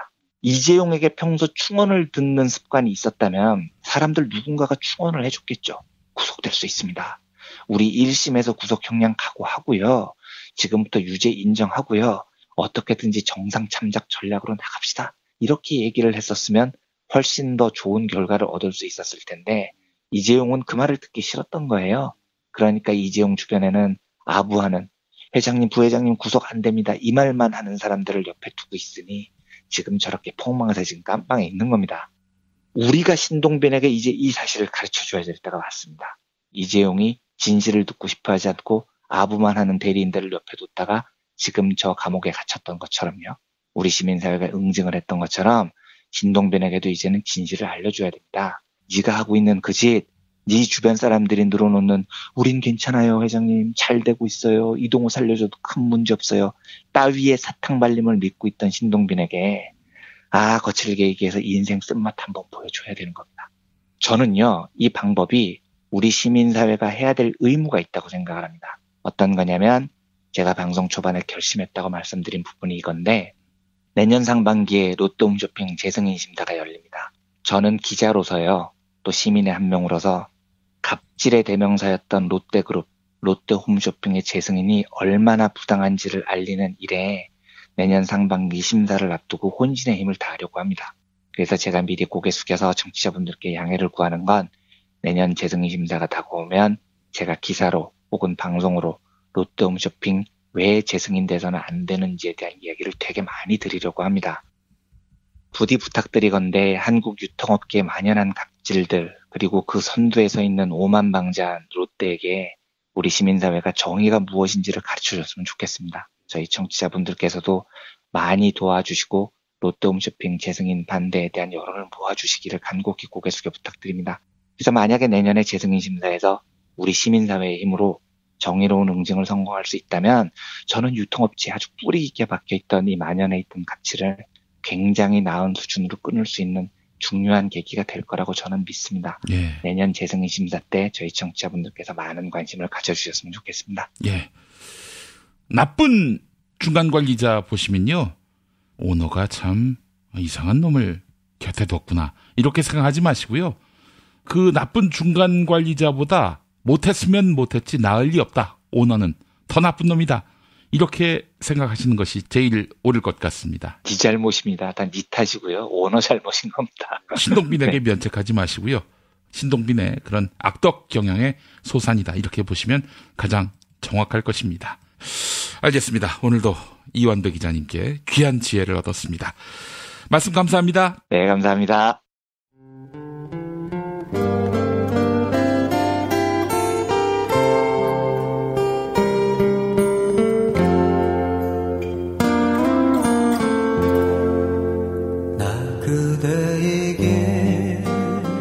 뜨거운 여름이 가고 어느새 찬바람이 옆구리를 스치면 왠지 뜸해졌던 그리운 친구 생각나시죠? 몇 년 만에 만나도 바로 어제 본 것 같은 말 안 해도 내 마음 누구보다 잘 알아주던 속 깊고 다정한 친구 다 있잖아요. 마치 민중의 소리 같은? 이렇게 마음 맞는 친구랑 뜨거운 국물에 소주 한 잔이면 같이 할까요? 당신의 든든한 절친 민중의 소리가 오늘도 당신을 응원합니다.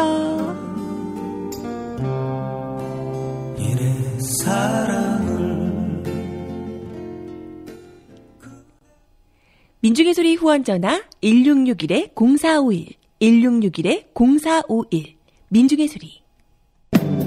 진실은 반드시 밝혀진다고. 무엇이 진실입니까? 대통령이라고 하는 지위를 진실을 밝히지 않는 데에 역이용해서. 김보영 아나운서가 함께합니다. 아프니까 팩트다. 안녕하세요. 아프니까 팩트다 김보영입니다. 최순실의 태블릿 PC는 박근혜 최순실 게이트의 진상을 밝힌 결정적인 스모킹 건으로 작동했습니다. 지난해 10월 24일 JTBC는 최순실이 태블릿 PC를 통해 박근혜 대통령의 연설문들을 미리 받았다라고 보도했는데요. 다음 날 당시 박근혜 대통령은 JTBC의 보도 내용을 시인하면서 국민들에게 사과했죠. 그런데 국회 국정감사장에서 이 태블릿 PC가 조작됐다는 황당한 주장이 나왔습니다. 자유한국당 김진태 의원은 태블릿 PC에 있는 300여 개의 파일 가운데 절반 가까이가 JTBC와 검찰이 만든 문서였다라고 주장했습니다.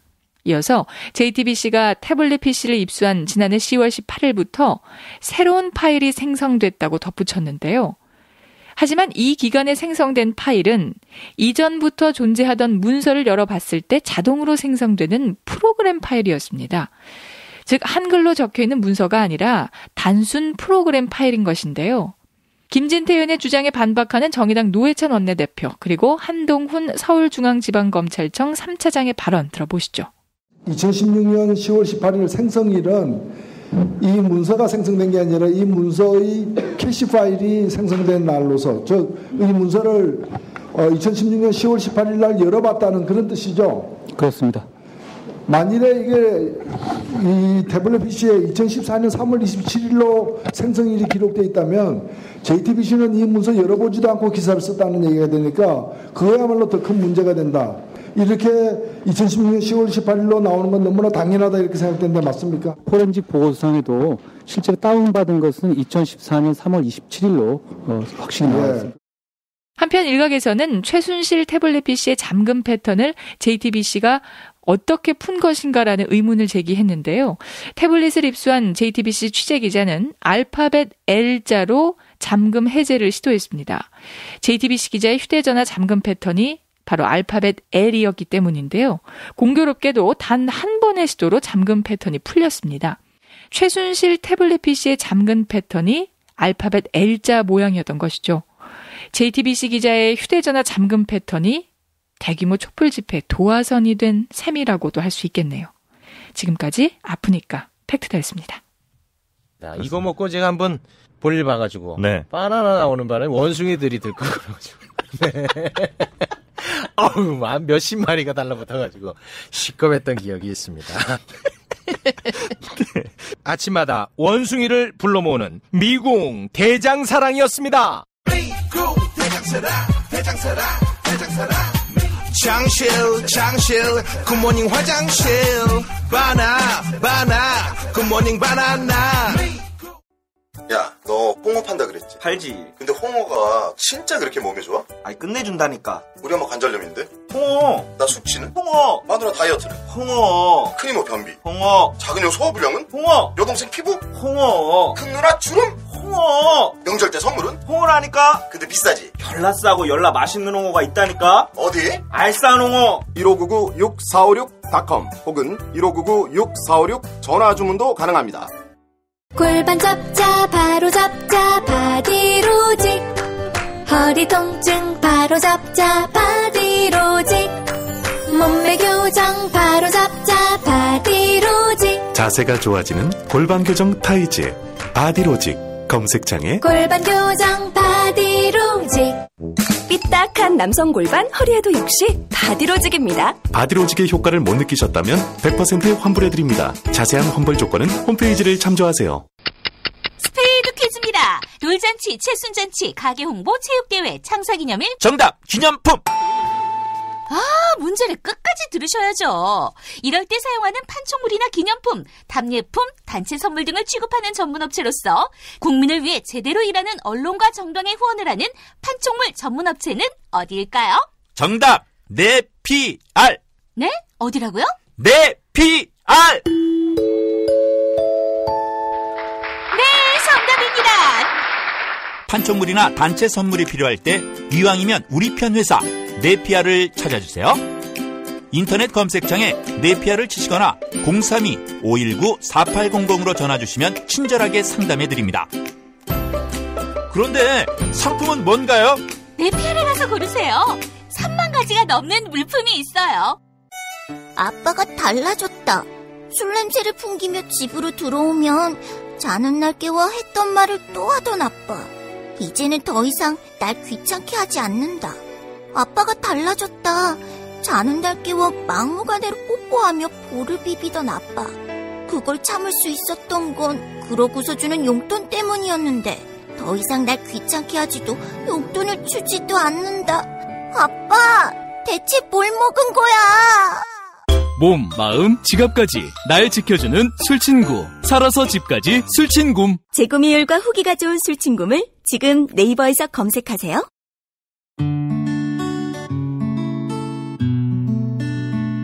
당신과 내가 좋은 나라에서 그 정의로운 나라 그곳에 산다면 난 그냥 좋아서 웃기만 할 거예요.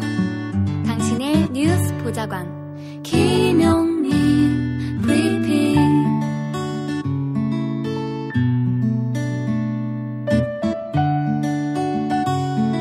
대한민국 뉴스 브리핑의 선두주자 김용민 브리핑. 계속해서 김보영 아나운서가 오늘의 날씨를 전해드립니다. 날씨를 전해드리겠습니다. 아침 기온 서울 9도, 대구 7도, 태백은 0도까지 떨어지면서 강원 산간과 내륙에는 서리가 내리거나 물이 어는 곳이 있겠습니다. 또한 내륙 곳곳은 안개가 강해지겠는데요. 낮 동안은 선선한 날씨를 보이며 활동하기 좋겠습니다. 서울과 광주 21도, 다른 지역 대부분은 20도로 기온이 오르겠습니다. 전국이 맑은 가운데 큰 일교차에 주의하셔야겠습니다. 여기는 대한민국 브리핑 1번지 김용민 브리핑입니다.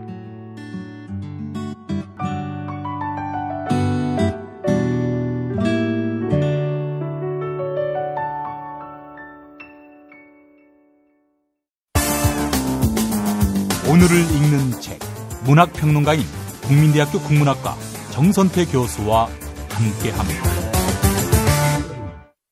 정선태 교수님과 함께하겠습니다. 교수님. 네, 안녕하세요. 네, 10월 25일입니다. 이제 내일이면은 JTBC가 태블릿 PC를 보도함으로써 박근혜 최순실 게이트가 열린 날이 되고요. 곧 촛불혁명 개시 1년 기념하는 날이 오게 됩니다. 1년 참 금방 갔습니다. 네, 참 금방 가요. 근데 이 시대를 후대가 어떻게 평가할까 저는 굉장히 좀 설렙니다. 우리 시대의 평가가 나온다는 건 굉장히 설익은 것이고요. 그렇지만은 저는 10년, 20년, 100년 뒤에는 21세기의 가장 빛나는 민중혁명으로 기억되지 않을까 하는 그런 기대가 있습니다. 네, 저도 그렇게 생각합니다. 일단 촛불혁명의 연장선상에서 진행되고 있는 일련의 적폐청산 과정들이 제대로 마무리돼야겠죠. 예. 그래야 그 의미가 더 빛을 발할 줄 압니다. 그렇기 때문에 우리 촛불 시민들이 촛불혁명의 그 의미가 퇴색되지 않기 위해서 문재인 정부가 반드시 성공해야 한다. 이런 강박에 가까운 그런 집념이 있고요. 그렇기 때문에 문재인 대통령에 대해서 이견을 갖는다든지 혹은 벌써부터 비판한다든지 이 부분에 대해서 굉장히 민감해 하시는 것 같아요. 그런 것 같습니다. 제가 보기에도 조금은 더 진득하게 지켜볼 필요가 있다는 게 제 생각입니다. 제 개인적인 생각이고요. 예. 아직 출범한 지 반년도 안 된 민주정부를 좀 사납게 흔들어대는 것은 일을 그르치는 게 아닌가 그런 생각을 하네요. 예. 교수님, 노무현 정부 때, 이렇게 이른바 진보 세력들이 상당히 노무현 대통령에 대해서 각을 세우고요. 미국과의 관계 문제라든지 또 무역 관계, 이런 부분에 있어서 시원한 모습을 보여주지 못해서 과거나 이제나 별 다르지 않다라는 그런 비판도 적잖게 내세웠고요. 그때 일은 어떻게 평가를 해야 됩니까? 글쎄요. 그때 기억이 아직도 선한데요.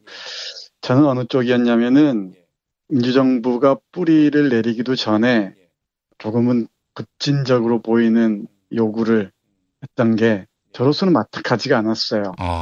지금도 역시 마찬가지입니다. 지금 우리 사회에 쌓인 이 적폐가 보통이 아니지 않습니까? 예. 그 험한 과정을 헤쳐나가는데 조금 더 인내가 필요하지 않은가 그런 생각을 하고요. 예. 물론 요구들이 얼마든지 나올 수 있죠. 네, 그 요구들이 자기 절제 입각한 요구였으면 어떨까 싶습니다. 예. 제가 좀 보수적인 편이라 그런지 모르겠습니다만은 이른바 진보적인 사람들의 멘탈리티는 충분히 이해를 하지만 한국 사회에서 지나친 요구는 또 다른 패배로 이어지지 않을까 하는 걱정이 되기도 해요. 참 그렇습니다. 예. 그럼 뭐 청와대로 행진하는 거 이런 거는 별로 동의하지 않으시겠네요. 글쎄 뭐 뜻은 알겠습니다. 적폐청산의 속도를 내라, 좀 더 과감하게 나아가라라는 요구를 하기 위한 하나의 방법인 것 같은데. 예. 글쎄요, 뭐 다른 생각을 하는 사람들도 있을 줄 아는데 제 생각은 그렇습니다. 예, 복잡한 문제긴 한데 이와간 이번 촛불 1주년은 청와대 행진에 대한 계획은 백지화하는 것이 현명하지 않겠는가 하는 생각을 저도 해보게 됩니다. 네, 이 민주정부를 낳기 위해서 우리가 얼마나 애를 태웠는지를 한번 생각해 보는 기회가 됐으면 좋겠네요. 알겠습니다. 자, 교수님 오늘 어떤 책 소개해 주시겠습니까? 네, 이번 주 감옥 시리즈 세 번째인가요? 이 감옥으로부터의 사색입니다. 예. 신영복 선생의 감옥으로부터의 사색은 뭐 우리 시대 고전이 되어버렸죠. 이 책을 다 읽지는 못하셨더라도 아마 모르시는 분은 없을 줄 압니다. 그리고 신영복 선생은 우리에게 너무나 익숙해요. 소주 좋아하시는 분들은 처음처럼이라는 글씨를 신영복 선생이 썼다는 잘 아실 테고요. 예. 여러 곳에서 이 신영복 선생의 붓글씨를 볼 수가 있습니다. 예. 뿐만 아니라 더불어 숲부터 시작해서 이 강의에 이르기까지 네. 정말 좋은 책들이 많이 있습니다. 근데 강의를 잘 들어봤는데 네. 달변은 아니시더라고요. 생각이 깊은 사람들은 달변이 아닙니다. 교수님 생각이 안 깊으신가 봐요, 그럼. 제가 무슨 달변이에요? 놀변이지? 그러신가요? 예. 아주 엄청난 놀변이죠. 네. 그러세요. 예. 아니, 우리 편집을 한 상태로 방송 들으시는 분들은 달변가로 아세요. 교수님이. 예. 우리 김 PD는 잘 아실 거 아닙니까? 우리 성민지 엔지니어가 아마 잘 아실 겁니다. 생각이 참 깊으신 분이시다. 우리 정선태 교수님이. 그러나 방송 들으시는 분들은 또 반대로 생각하실 거고요. 음성 그 녹음을 통한 뽀샵이 너무 심했던 것 같네요. 보이스 할 때 보로해서 보샵으로 하겠습니다. 예. 자, 근데 신영복 선생님, 그러나 그분의 글이나 생각은 정말 정말 우리에게 큰 영향과 또 감동을 주신, 사실 책으로서 그분을 스승 삼은 분들이 많이 계시잖아요. 네. 제가 보기에는 우리 시민 정신의 아주 소중한 자산이라고 생각을 해요. 예. 뭐 품격이나 격조, 그리고 사유의 깊이에 이르기까지 어느 것 하나 흠잡을 데가 없다고 저는 생각합니다. 예. 그 출발이 저는 이 감옥으로부터 사색이라고 생각을 해요. 예. 이 책은 가족들, 어머니, 아버지를 비롯해서 형수와 재수 씨에게 보낸 편지들로 주로 이루어져 있는데, 예. 형수와 재수 씨가 옥바라지를 한 모양이에요. 그래서 각별하게 형수와 재수에게 보내는 편지들이 많습니다. 예. 이 편지들을 보면 어제 서승 선생도 그랬습니다만은 감옥에서 신영복 선생이 어떤 방향으로 사유의 뿌리를 확충해 나가는지를 정확하게 볼 수가 있습니다. 예. 아울러서 이 책은 한편의 산문으로 쓴 시라고 생각할 정도로 대단히 뛰어난 문장을 자랑합니다. 예. 그래서 우리 청취자 여러분들께서 다시 한번 곰곰이 음미하면서 읽어보시면은 신영복 선생의 풍요로운 그 사유의 세계를 만나실 수 있을 거라고 생각을 합니다. 제가 이 책을 펼쳐보면서 가장 먼저 눈에 띈 게 욕설의 리얼리즘이라는 글이었어요. 이것도 역시 우리 김 PD 생각하면서 골랐는데. 많은 분들은 항상 욕설하면 저를 생각하시는지. 네. 예. 우리 언젠가 한번 잠깐 이런 얘기 나눈 적이 있는데. 예.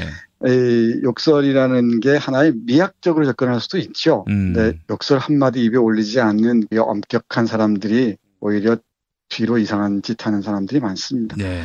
저도 젊었을 때는 꽤나 욕설을 많이 했었는데. 예. 요즘은 잘 못합니다. 왜 그런지 모르겠어요. 교수님 그 씨발을 많이 쓰세요? 조또를 많이 쓰세요? 저는 전자를 더 많이 씁니다. 씨발. 네. 그렇죠. 서민의 욕입니다. 대중의 욕이고, 예. 정말 씨발을 하지 않으면은 마음속에 응어리가 잘 풀리지 않는 그런 면도 있어요, 사실은. 이것도 어쩌면 자기 검열인지도 모르죠.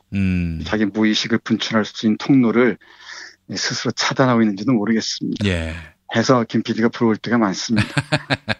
여기 감옥이라는 곳이 정말 욕설이 난무하는 곳이죠. 예. 신영복 선생도 얘기하듯이 교도소에 가장 많은 것 중에 하나가 욕설이라고 얘기합니다. 그러니까 아침부터 저녁까지 실로 흐드러진 욕설의 잔치 속에 살고 있다고 얘기를 해요. 예. 우리 김 PD가 가면 아주 훌륭한 역할을 할 수 있을 것 같습니다. 예. 처음에는 그러니까 이 점잖은 우리 신 선생도 얼마나 당황스러웠겠습니까? 그렇죠. 예. 그러니까 욕설을 듣는 방법이 너무 고지식해서 단어 하나하나의 그 뜻을 고지고대로 상상하다가 어처구니 없는 궁상에 빠지기도 했다고 해요. 그러니까 우리가 욕을 하나하나에 음미해 보면은 대단히 무섭잖아요. 잔인하기도 하고 어찌 보면은 대단히 비인간적이기도 하고. 그런데 그게 하나의 입말로 굳어져 버리면은 원래 의미는 사라져 버리고 욕설이 갖는 리듬들 있죠. 또는 욕설이 갖는 조금 어렵게 얘기하면은 화행적 의미들이 있습니다. 예. 관계들이 좀 훨씬 더 원활해지는 경우도 많이 있죠. 적대감을 조성하는데도 욕설이 기여를 하지만 아이스 브레이킹을 하잖아요. 그걸 넘어서 관계의 밀도가 높아질수록 욕설은 훨씬 더 리드미컬해지는 것 같습니다. 그래서 이 욕설과 관련된 신영보 선생의 얘기 좀 들어보겠습니다. 좀 읽어볼까요? 예. 욕설은 어떤 비상한 감정이 인내력의 한계를 넘어 밖으로 돌출하는 이를테면 불만이나 스트레스의 가장 싸고 후진 해소 방법이라고 느껴집니다. 그러나 사과가 먼저 있고 사과라는 말이 나중에 생기듯이 욕설로 표현될 만한 감정이나 대상이 먼저 있음이 사실입니다. 징역의 현장이 이곳이 곧 욕설의 산지이며 욕설의 시장인 까닭도 그런 데에 연유하는가 봅니다. 그러나 이곳에서 욕설은 이미 욕설이 아닙니다. 기쁨이나 반가움마저도 일단 욕설의 형식으로 표현되는 경우가 허다합니다. 이런 경우는 그 감정의 비상함이 역설적으로 강조되는 시적 효과를 얻게 되는데 이것은 반가운 인사를 욕설로 대신해 오던 서민들의 전통에 오래전부터 있어온 것이기도 합니다. 저는 오래전부터 욕설이나 은어에 담겨있는 뛰어난 언어 감각에 탐복해오고 있습니다. 그 상황에 멋지게 들어맞는 비유나 풍자라든가 극단적인 표현에 치우친 방만한 것이 아니라 약간 못 미치는 듯한 선에서 용케 억제됨으로써 오히려 예리하고 팽팽한 긴장감을 느끼게 하는 것 등은 그 자체로서 하나의 훌륭한 작품입니다. 네, 이렇게 얘기합니다.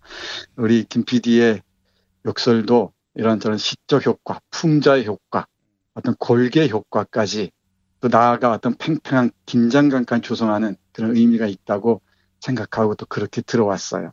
이걸 우리 신영보 선생이 인증을 해주는 셈이 되겠네요. 그리고 조금 더 보면 이렇습니다. 저는 바로 이 점에 있어서 대상에 대한 사실적 인식을 기초로 하면서 예리한 풍자와 골개의 구조를 갖는 욕설에서 인텔리들의 추상적인 언어 유희와는 확연히 구분되는 적나라한 리얼리즘을 발견합니다. 그뿐만 아니라 욕설에 동원되는 화제와 비유로부터 시세와 인정, 풍물에 대한 뜸든 이해를 얻을 수 있다는 사실이 매우 귀중하게 여겨집니다. 우리 김 PD를 위한 헌사였습니다. 신영보 선생의 글을 빌어서 예. 저는 신영보 선생의 이 말에 전적으로 동의합니다. 특히 인텔리들의 추상적인 언어 유희보다 욕설로 점철되는 것처럼 보이지만 그 안에 깃든 민중들의 리얼리즘이란 말에 저 충분히 동의할 수 있을 것 같습니다. 예. 이렇게 감옥에서 욕설을 하나의 매개로 해서 감옥 생활에 적응해 가고 또 여기에서 세상에 죄를 짓고 온 사람들의 내면들을 하나하나 들여다보면서 또 다른 인간관계의 이면들을 통찰해 가는 것 같습니다. 그러니까 교도소 안 들어가셨으면은 욕이란 건 천한 것들이나 쓰는 것 혹은 거로조차 할 필요도 없는 이런 시정잡배들의 언어 이렇게 치부했을 텐데 그 안에서 계속 듣다 보니까 그 욕에서 철학을 또 발견하신 셈이네요. 네, 맞습니다. 욕설의 철학, 욕설의 미학이라고 얘기할 수 있을 것 같아요. 욕설의 미학. 예. 이렇게 감옥은 어떤 교실, 학교 역할을 했던 것 같은데 형수께 보낸 편지를 보면은 이런 구절이 있어요. 잠깐 볼까요? 예. 육순 노인에서 22살 젊은이에 이르는 29명의 식구가 한 방에서 숨길 것도 내세울 것도 없이 바짝 몸 비비며 살아가는 징역살이는 사회, 역사의식을 배우는 훌륭한 교실이라고 할 수 있습니다. 일체의 도덕적 분식이나 의례적인 옷을 훨훨 벗어버리고 벌거숭이의 이해, 호, 오가 알몸 그대로 노출됩니다. 알몸은 가장 정직한 모습이며 정직한 모습은 공부하기에 가장 쉽습니다. 네, 이렇게 얘기합니다. 예. 그러니까 감옥살이를 하더라도 이렇게 20명 남짓된 방에서 함께 뒹굴고 해야 제대로 된 배움의 교실이 되겠죠. 우리 이번 주에 이 감옥을 다시 돌아보게 한 그분에게도 신영복 선생의 이 말 고스란히 전해주고 싶습니다. 신영복 선생님은 사상범이니까 독방 썼겠죠? 아닙니다. 아, 혼거방이 있었습니까? 네. 육군 교도소부터 시작해서 전주교도소에 이르기까지 20년 가까운 생활했는데요. 한 방에서 여러 사람들과 함께 뒹굴었던 것 같습니다. 이 글을 보면은 그 과정에서 정말 꿈에도 생각하지 못했을 사람들 만나고요. 그 사람들의 사연에 귀를 기울이면서 거기에서 자신의 현재 위치를 다시 되새기곤 했던 것 같습니다. 참 신영복 선생님이 그리워집니다. 참 많은 제자들을 이제 남겨두셨고요. 그중에 또 걸출한 제자가 있죠. 탁현민이라고. 네. 그렇습니다.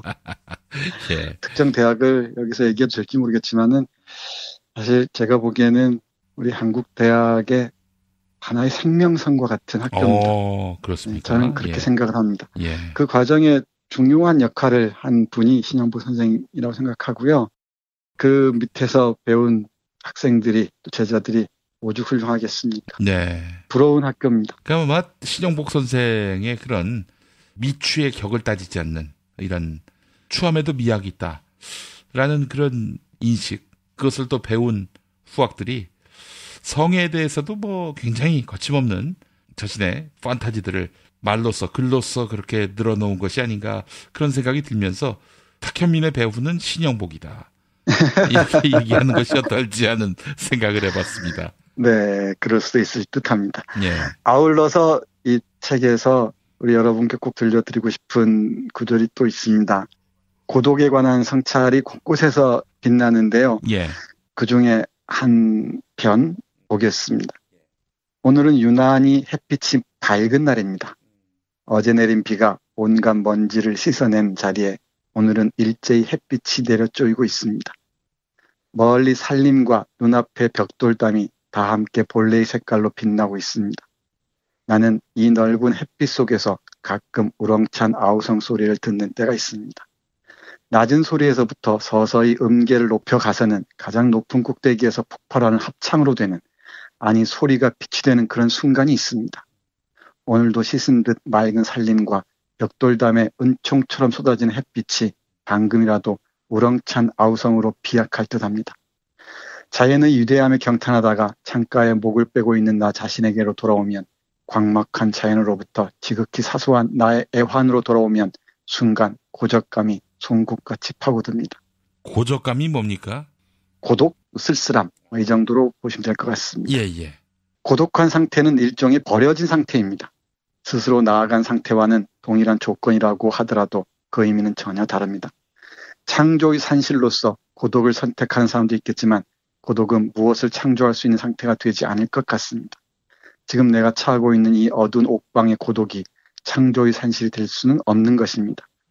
찬란한 햇빛 아래 산과 들과 숲과 건물과 모든 것이 저마다 생동하는 우람한 합창 속에서 내가 지키고 있는 이 고독한 자리가 대체 어떤 의미가 있으며 도대체 무슨 이름으로 불러야 할 것인가? 고독은 고독 그것만으로도 가까스로 한 침일 뿐 무엇을 창조할 수는 없는 것입니다. 어떤 형태로든지 이 고독을 깨뜨리지 않고는 이룰 수 있는 것은 없으리라. 우렁찬 저 햇빛 찬란한 합창을 향하여 문 열고 나아가지 않으면 안 되리라고 믿고 있습니다. 네, 정말 시적인 언어로 아름답게 쓰여진 글입니다.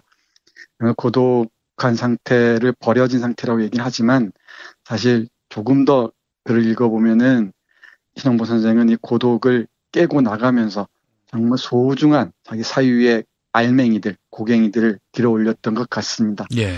이게 20년이 넘는 세월 동안 고독의 시간들을 사유의 다이아몬드로 당금질 해낸 게 아닌가 하는 그런 생각을 하면서 이 신현보 선생이 우리에게 남긴 선물, 감옥의 고통스러운 시간을 통과하면서 남긴 이 선물 여러분들이 다 함께 해주셨으면 고맙겠습니다. 예, 알겠습니다. 감옥으로부터의 사색 오늘 함께 살펴봤습니다.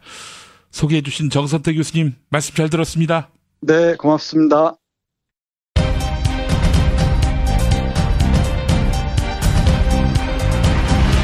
김용민 브리핑 스페셜 강력한 인터뷰. 전남 강진군 도안면에 위치한 늦봄 문익환 학교 이름 들어보셨습니까? 2012년 이명박 정부 당시 교육부가 학업 중단 학생 교육 지원 사업 대상자에서 이 늦봄 문익환 학교를 탈락시켰습니다. 자, 그런데 말이죠. 이것은 정권 차원의 조직적 공작 때문이다라는 의혹이 제기됐습니다. 늦봄 문익환 학교 김창호 교감 만나보겠습니다. 김창호 선생님. 네, 안녕하세요. 예, 2012년이면 5년 전인데 말이죠. 교육부의 그 학업 중단 학생 교육 지원 사업에서 탈락했다. 이게 무슨 의미입니까? 전국에 한 200여 개의 대안학교가 있습니다. 네. 거기에서 저희가 이제 비인가 대안학교예요. 거기에 교과부에서 재정지원 사업이라고요. 예. 1년에 학교당 심사를 이제 엄정하니 해가지고 정말 운영을 잘하고 있는 학교에 대해서 1,000만 원에서 뭐 최대 2,200만 원 정도 그 사이를 차등 지원을 해요. 거기서 저희가 이제 매년 항상 좋은 등급을 받아서 한 2,000만 원 정도 최대 재정 지원 받아왔었거든요. 그 2012년만 해도 늦봄 문익환 학교가 전국 시도별 평가에서 2위를 차지한 적도 있었죠.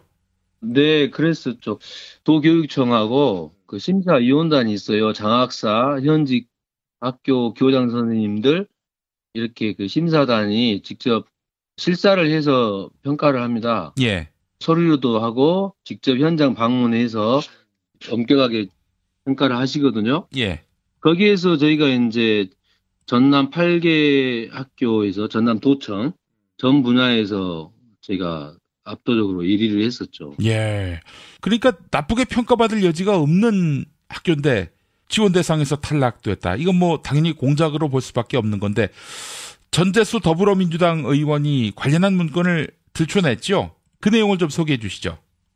그 민주당 의원께서 그 당시에 왜 늦봄 문익환 학교가 재정지원 사업에서 탈락을 했는지 자료를 요청하셨나 봐요. 예. 이제 뭐 점수가 미달되면 탈락할 수밖에 없거든요. 예, 그렇죠.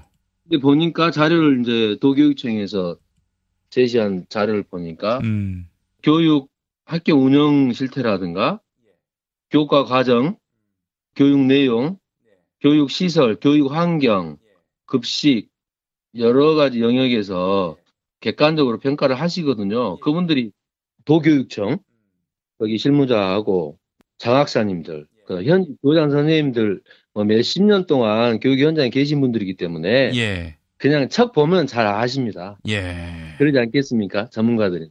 그래서 그분들이 이제 평가를 해서 저희 학교가 전재수 민주당 의원님 그 자료를 보시더라도 전 영역에서 1위를 했어요. 예. 그런데 전국에서 평가를 1등을 하고 떨어진 학교는 저희밖에 없죠. 예, 뭐 의도가 많아 보이고요. 또 이런 사례가 한두 건이 아니기 때문에 예, 이건 뭐 당연히 정치적 의도가 개입됐다고 볼 수밖에 없는데 아니 근데 보니까 동아일보가 늦봄 문익환 학교를 매도한 일도 있었잖아요. 이게 아무래도 신호탄 같다는 느낌이 들거든요. 어떻습니까? 그것은 그 이전에 그때는 2012년 5월 17일이었고요. 예. 그 전년도 2011년도 가을부터 9, 10월부터 그런 조짐이 있었어요. 예. 블로거나 카페 이런 사람들이 예. 저희 학교를 아주 악의적으로 왜곡해서 SNS에 올리기 시작을 했거든요. 어떤 내용으로 매도했습니까? 정북몰이죠. 그러니까 정부 색깔론이죠. 그걸로 해서 이상하다. 이 사람들 왜 이러지 하고 그냥 우리 아이들 교육하기도 바빠서 그냥 그러다 말겠지 했어요. 예.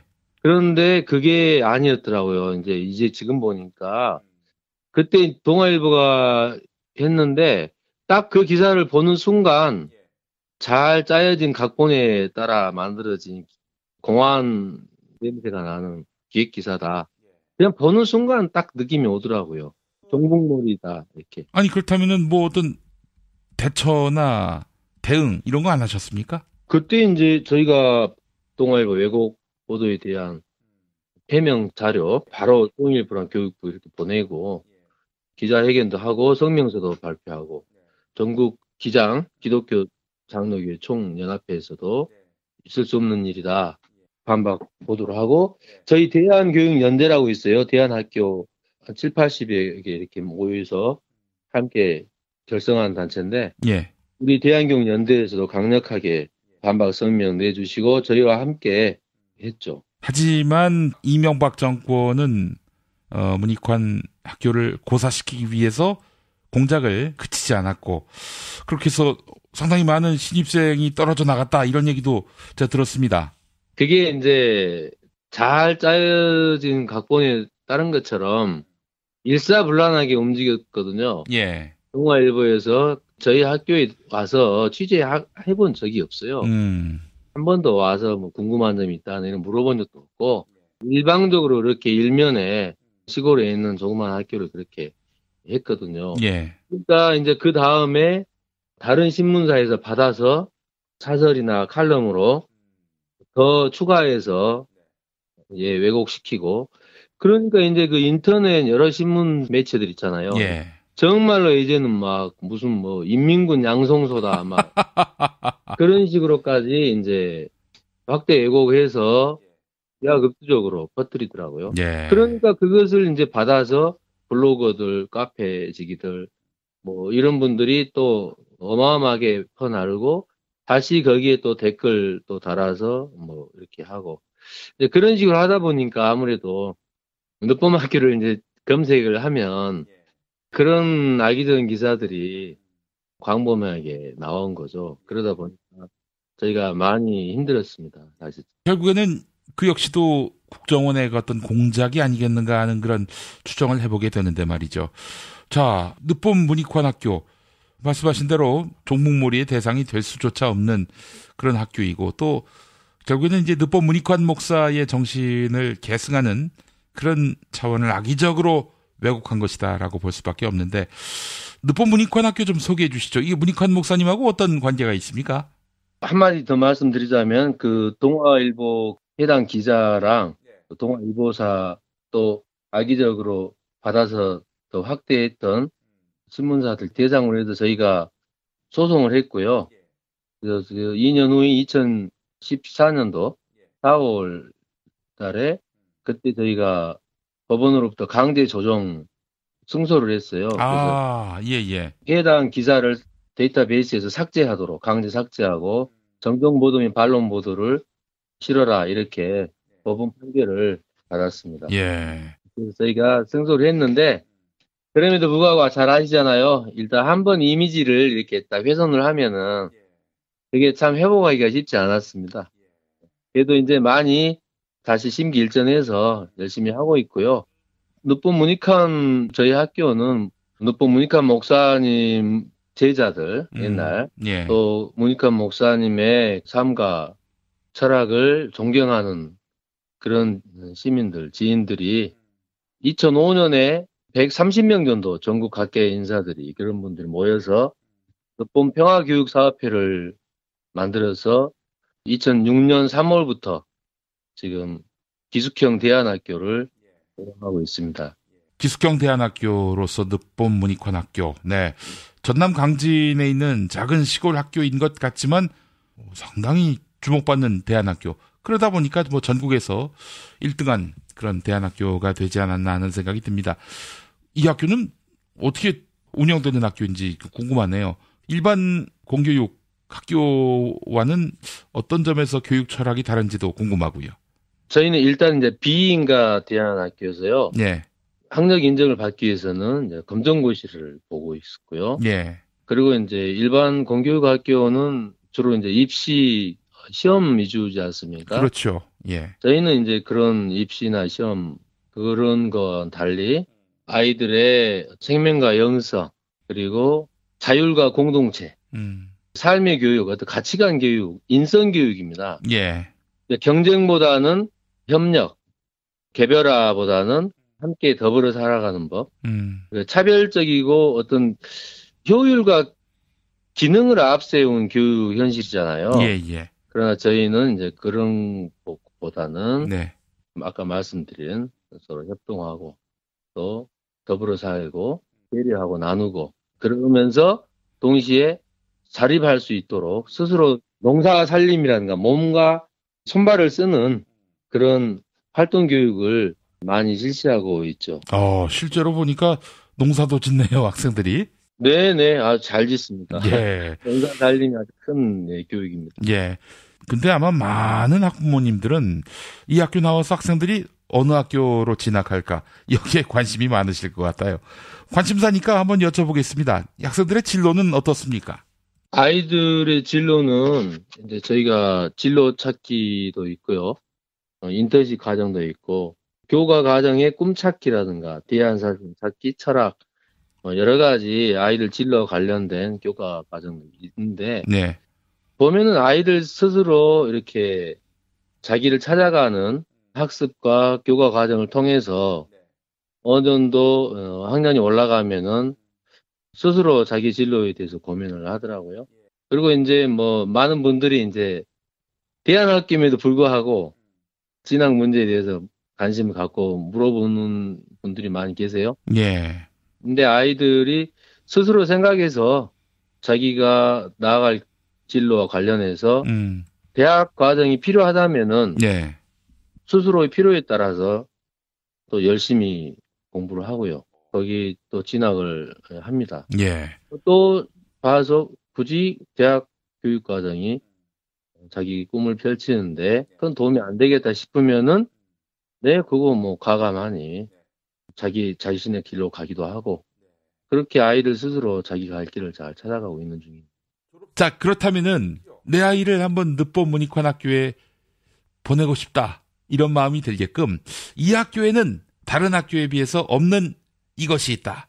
한번 좀 설명해 주시겠습니까? 저희 학교는 저희 학교만의 이제 교과 과정이나 교육 철학이 있는데요. 좀 쉽게 말씀드리자면 왕따나 폭력 이런 게 없는 학교입니다. 아니 그게 없을 수 있을까요? 그게 하나의 전통으로 지금 남아 있고요. 아니 그래도 뭐 성격이 모난 아이들도 있을 것이고요. 그래서 잘 어울리지 못하는 학생들도 있지 않을까. 왕따는 없더라도 이렇게 좀 부적응하는 학생들도 많지 않을까요? 그러지 않습니다. 우리 학교 철학 자체가 배려하고 나누고 서로 더불어 사는 법, 공동체 정신을 함양하는 거지 않습니까? 예.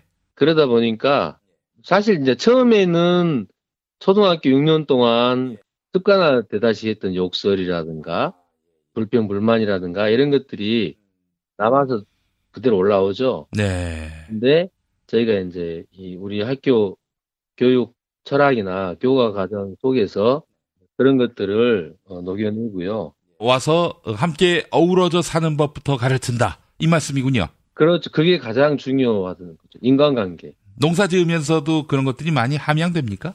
제일 중요한 거죠. 그러니까 저희가 농사 살림 교육이 6가지 영역으로 나눠져서 해요. 요리하기, 집짓기, 텃밭 가꾸기, 논농사도 있고요. 그 다음에 이제 뭐 공예 만들기, 지게 지고 가서 나무도 해오고 톱질하기 뭐 이런 거. 그런 것들을 쭉 몇 년을 하잖아요. 그러면 아이들 정말 놀라울 만큼 일머리를 알게 돼요. 그러니까 그 자립할 수 있는 힘이 생기죠. 자, 그렇습니다. 함께 어우러져 사는 법 배우고요. 그래서 왕따가 없고요. 또 뭐가 있습니까? 그리고 저희 학교에서는 이제 휴대폰이나 이런 전자기기를 학교 내에서는 서로 안 쓰기로 이렇게 약속을 하고 오기 때문에 그런 것들이 없습니다. 아이고 심심해서 어떻게 학생들이 견딜 수 있을까요? 아예 이제 못 쓴다라고 생각을 하면은 그것을 아예 딱 포기를 하고 다른 놀이를 찾아요. 이제 그래서 남학생들이 뭐 축구를 하거나 농구를 하거나 탁구를 치거나 운동을 하거나 아니면 이제 독서를 하거나 그런 놀이를 통해서 이제 창의성이 개발이 되는 거죠. 그렇죠. 게임에만 몰입하면은 사회성은 물론이고 자기에 대해서 돌아보겠습니까? 성찰 능력은 많이 떨어지죠. 요즘 사실 굉장히 이기주의에 길들여져 사는 그런 아이들로 우리가 알고 있는데 이런 아이들이 여기서 함께 어우러져 사는 법을 배운다. 예, 상당히 좀 주목되는 바가 있는데요. 또 뭐가 있습니까? 다른 이제 일반적으로 대안학교가 주로 외부 활동을 많이 하는 편인데요. 예. 저희 학교도 학년별 라이테라는 게 있어요. 나무가 1년에 라이테가 하나씩 자라잖아요. 예. 저희도 한 학년을 마무리하면서 라이테라는 늦보미 내기 과정이 있거든요. 예.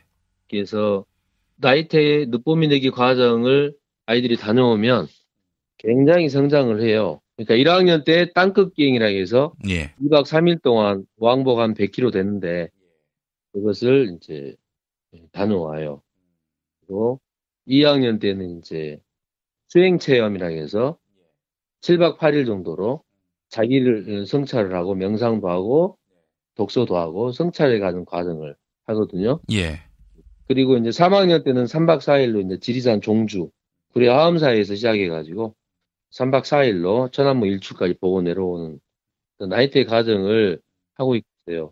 거기에서 아이들이 참 굉장히 많은 것들을 깨닫는 것 같고. 예. 그다음에 저희 학교가 이제 통일과 평화, 그러니까 지금 이 시대에 분단된 우리 조국, 우리 현실을 좀 제대로 파악하고 그런 어떤 올바른 역사 의식을 갖고 좀 나아서는 우리 인류를 위한 그런 일꾼을 이렇게 교육하고자 노력을 하는 학교라고 봐야죠. 예, 알겠습니다. 자, 통일을 위해서 일하는 학교, 예, 또 통일 시대를 대비하는 인재를 양육하는 학교, 바로 늦봄학교인데 늦봄학교가 신입생 모집하지요? 11월 6일부터 11월 20일까지 네. 지금 원서 접수 기간이고요. 대상은 지금 현재 초등학교 6학년 재학 중인 학생 대상으로 하고 있습니다. 예, 알겠습니다. 늦봄문익관학교 홈페이지가 있으니까요. 또 관심 있는 분들이 많이 들여다 봐주셨으면 좋겠습니다. 네, 대안학교에까지 블랙리스트가 미쳤다는 거 참 꼼꼼하기도 하고요. 집요하기도 하고요. 네, 이런 암울한 시대를 끝냈습니다. 이제 늦봄문익관학교가 재평가를 받을 수 있는 학교가 됐으면 좋겠고 또 학생들을 무한 경쟁의 세계로 몰아넣는 그래서 자기를 성찰할 기회조차 부여하지 않는 함께 어우러져 사는 법 같은 거는 뭐 아예 관심도 없게 만드는 그래서 괴물을 키우는 이런 나쁜 경쟁교육의 폐해를 극복하는 대안으로서 우뚝 서기를 바라겠습니다. 네, 감사합니다. 예, 우리 김창우 교감님 고생 많이 하시고요. 늦봄문익관학교의 발전이 있기를 기원하겠습니다. 감사합니다. 고맙습니다. 탄핵 때문에 뭐 이야기를 전달을 하려고 해도 길을 막고 듣질 않아요. 해족 수준으로 쪼그라든 한국 보수. 회생의 길은 과연 있을까? 변화된 정치 환경, 갈 길 잃은 보수에게 새로운 희망을 제시한다. 애국 보수의 화려한 부활과 집권을 위한 본격 가이드, 김용민의 신간, 보수를 지켜라. 진중권도 투표하는 보수 정당. 광주에서도 일당이 될 수 있는 보수 정당. 젊은이들의 입당이 줄을 잇는 보수 정당. 언제까지 민주당 정의당을 부러워만 할 것인가? 부러우면 진다니까? 자유한국당 당원 김용민이 쓴 보수를 지켜라. 이김에서 나왔습니다. 이준호동 희망센터 이사 권영국 변호사입니다. 이준호동 희망센터는 동남아시아 저개발 국가의 이주노동자들과 함께하고 있습니다. 시골 오지 마을에 학교를 만들고 마을 주민들이 공동체를 이루어 운영하도록 돕습니다. 포털 검색창이나 페이스북에서 이주노동 희망센터를 검색하시어 후원회원이 되어주세요. 노동 존중 생산과 소비를 통한 사회연대를 추구하는 문자당이 함께합니다.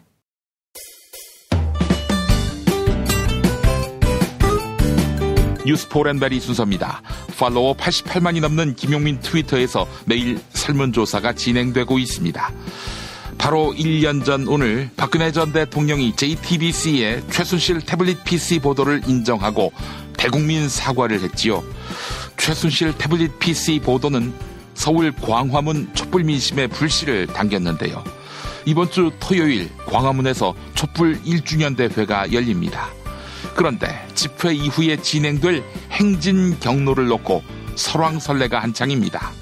행사 주최 측인 박근혜 정권 퇴진 비상국민행동 기록기념위원회가 청와대 방향으로 행진할 계획을 밝혔기 때문입니다. 이에 시민들은 촛불 민심, 즉 적피해 청산을 막는 것은 바로 국회다. 청와대 행진은 촛불 민심을 왜곡하는 것이다. 이렇게 주최 측을 성토하고 있습니다. 시민들의 비판이 쏟아지자 퇴진행동 기록기념위원회는 행진 경로를 바꿀지 논의에 들어갔습니다. 자, 시민들이 가장 적합하다고 생각하는 행진 경로는 어디일까? 오늘 새벽 5시까지 모두 4,206분이 의견을 개진해 주셨습니다. 48%, 절반에 가까운 시민들은 이명박 씨의 집이 있는 논현동으로 가야 한다. 이렇게 대답했습니다. 다음으로 41%의 시민들은 여의도 자유한국당사로 가야 한다. 이렇게 응답했습니다. 공영방송사가 있는 여의도 KBS 사옥과 상암동 MBC 사옥으로 행진해야 한다. 이런 의견은 9%로 나타났습니다. 청와대로 가야 한다. 이런 시민들은 단 2%에 불과했습니다. 설문조사에 참여해 주신 여러분 감사합니다.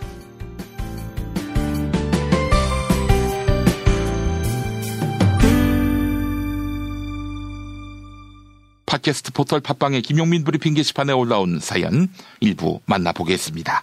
제비7일님, 촛불의 의미를 퇴색시키지 말아주세요. 국민의 소리를 듣지 않는 그 누구도 국민의 대표라고 말하지 마세요. 라고 해주셨습니다. 우기군님, 일본에 거주하는 청취자입니다. 김용민 브리핑과 같은 참언론이 존재한다는 사실에 감사합니다. 아이고 고맙습니다. 과찬의 말씀이고요.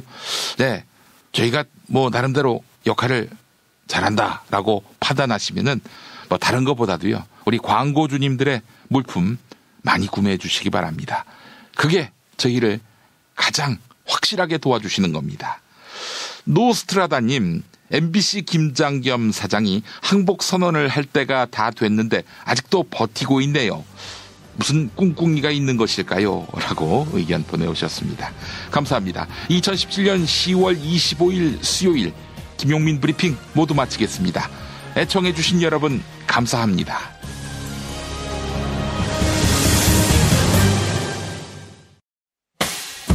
김용민 브리핑과 함께한 시간 어떠셨어요? 다음 시간에도 보다 바르고 알차며 즐거운 정보로 여러분을 찾아가겠습니다. 팟캐스트 포털 팟빵에서 다운로드하기, 구독하기, 별점 주기, 댓글 달기로 응원해주세요. 잊지 마세요. 다운로드하기, 구독하기, 별점 주기, 댓글 달기.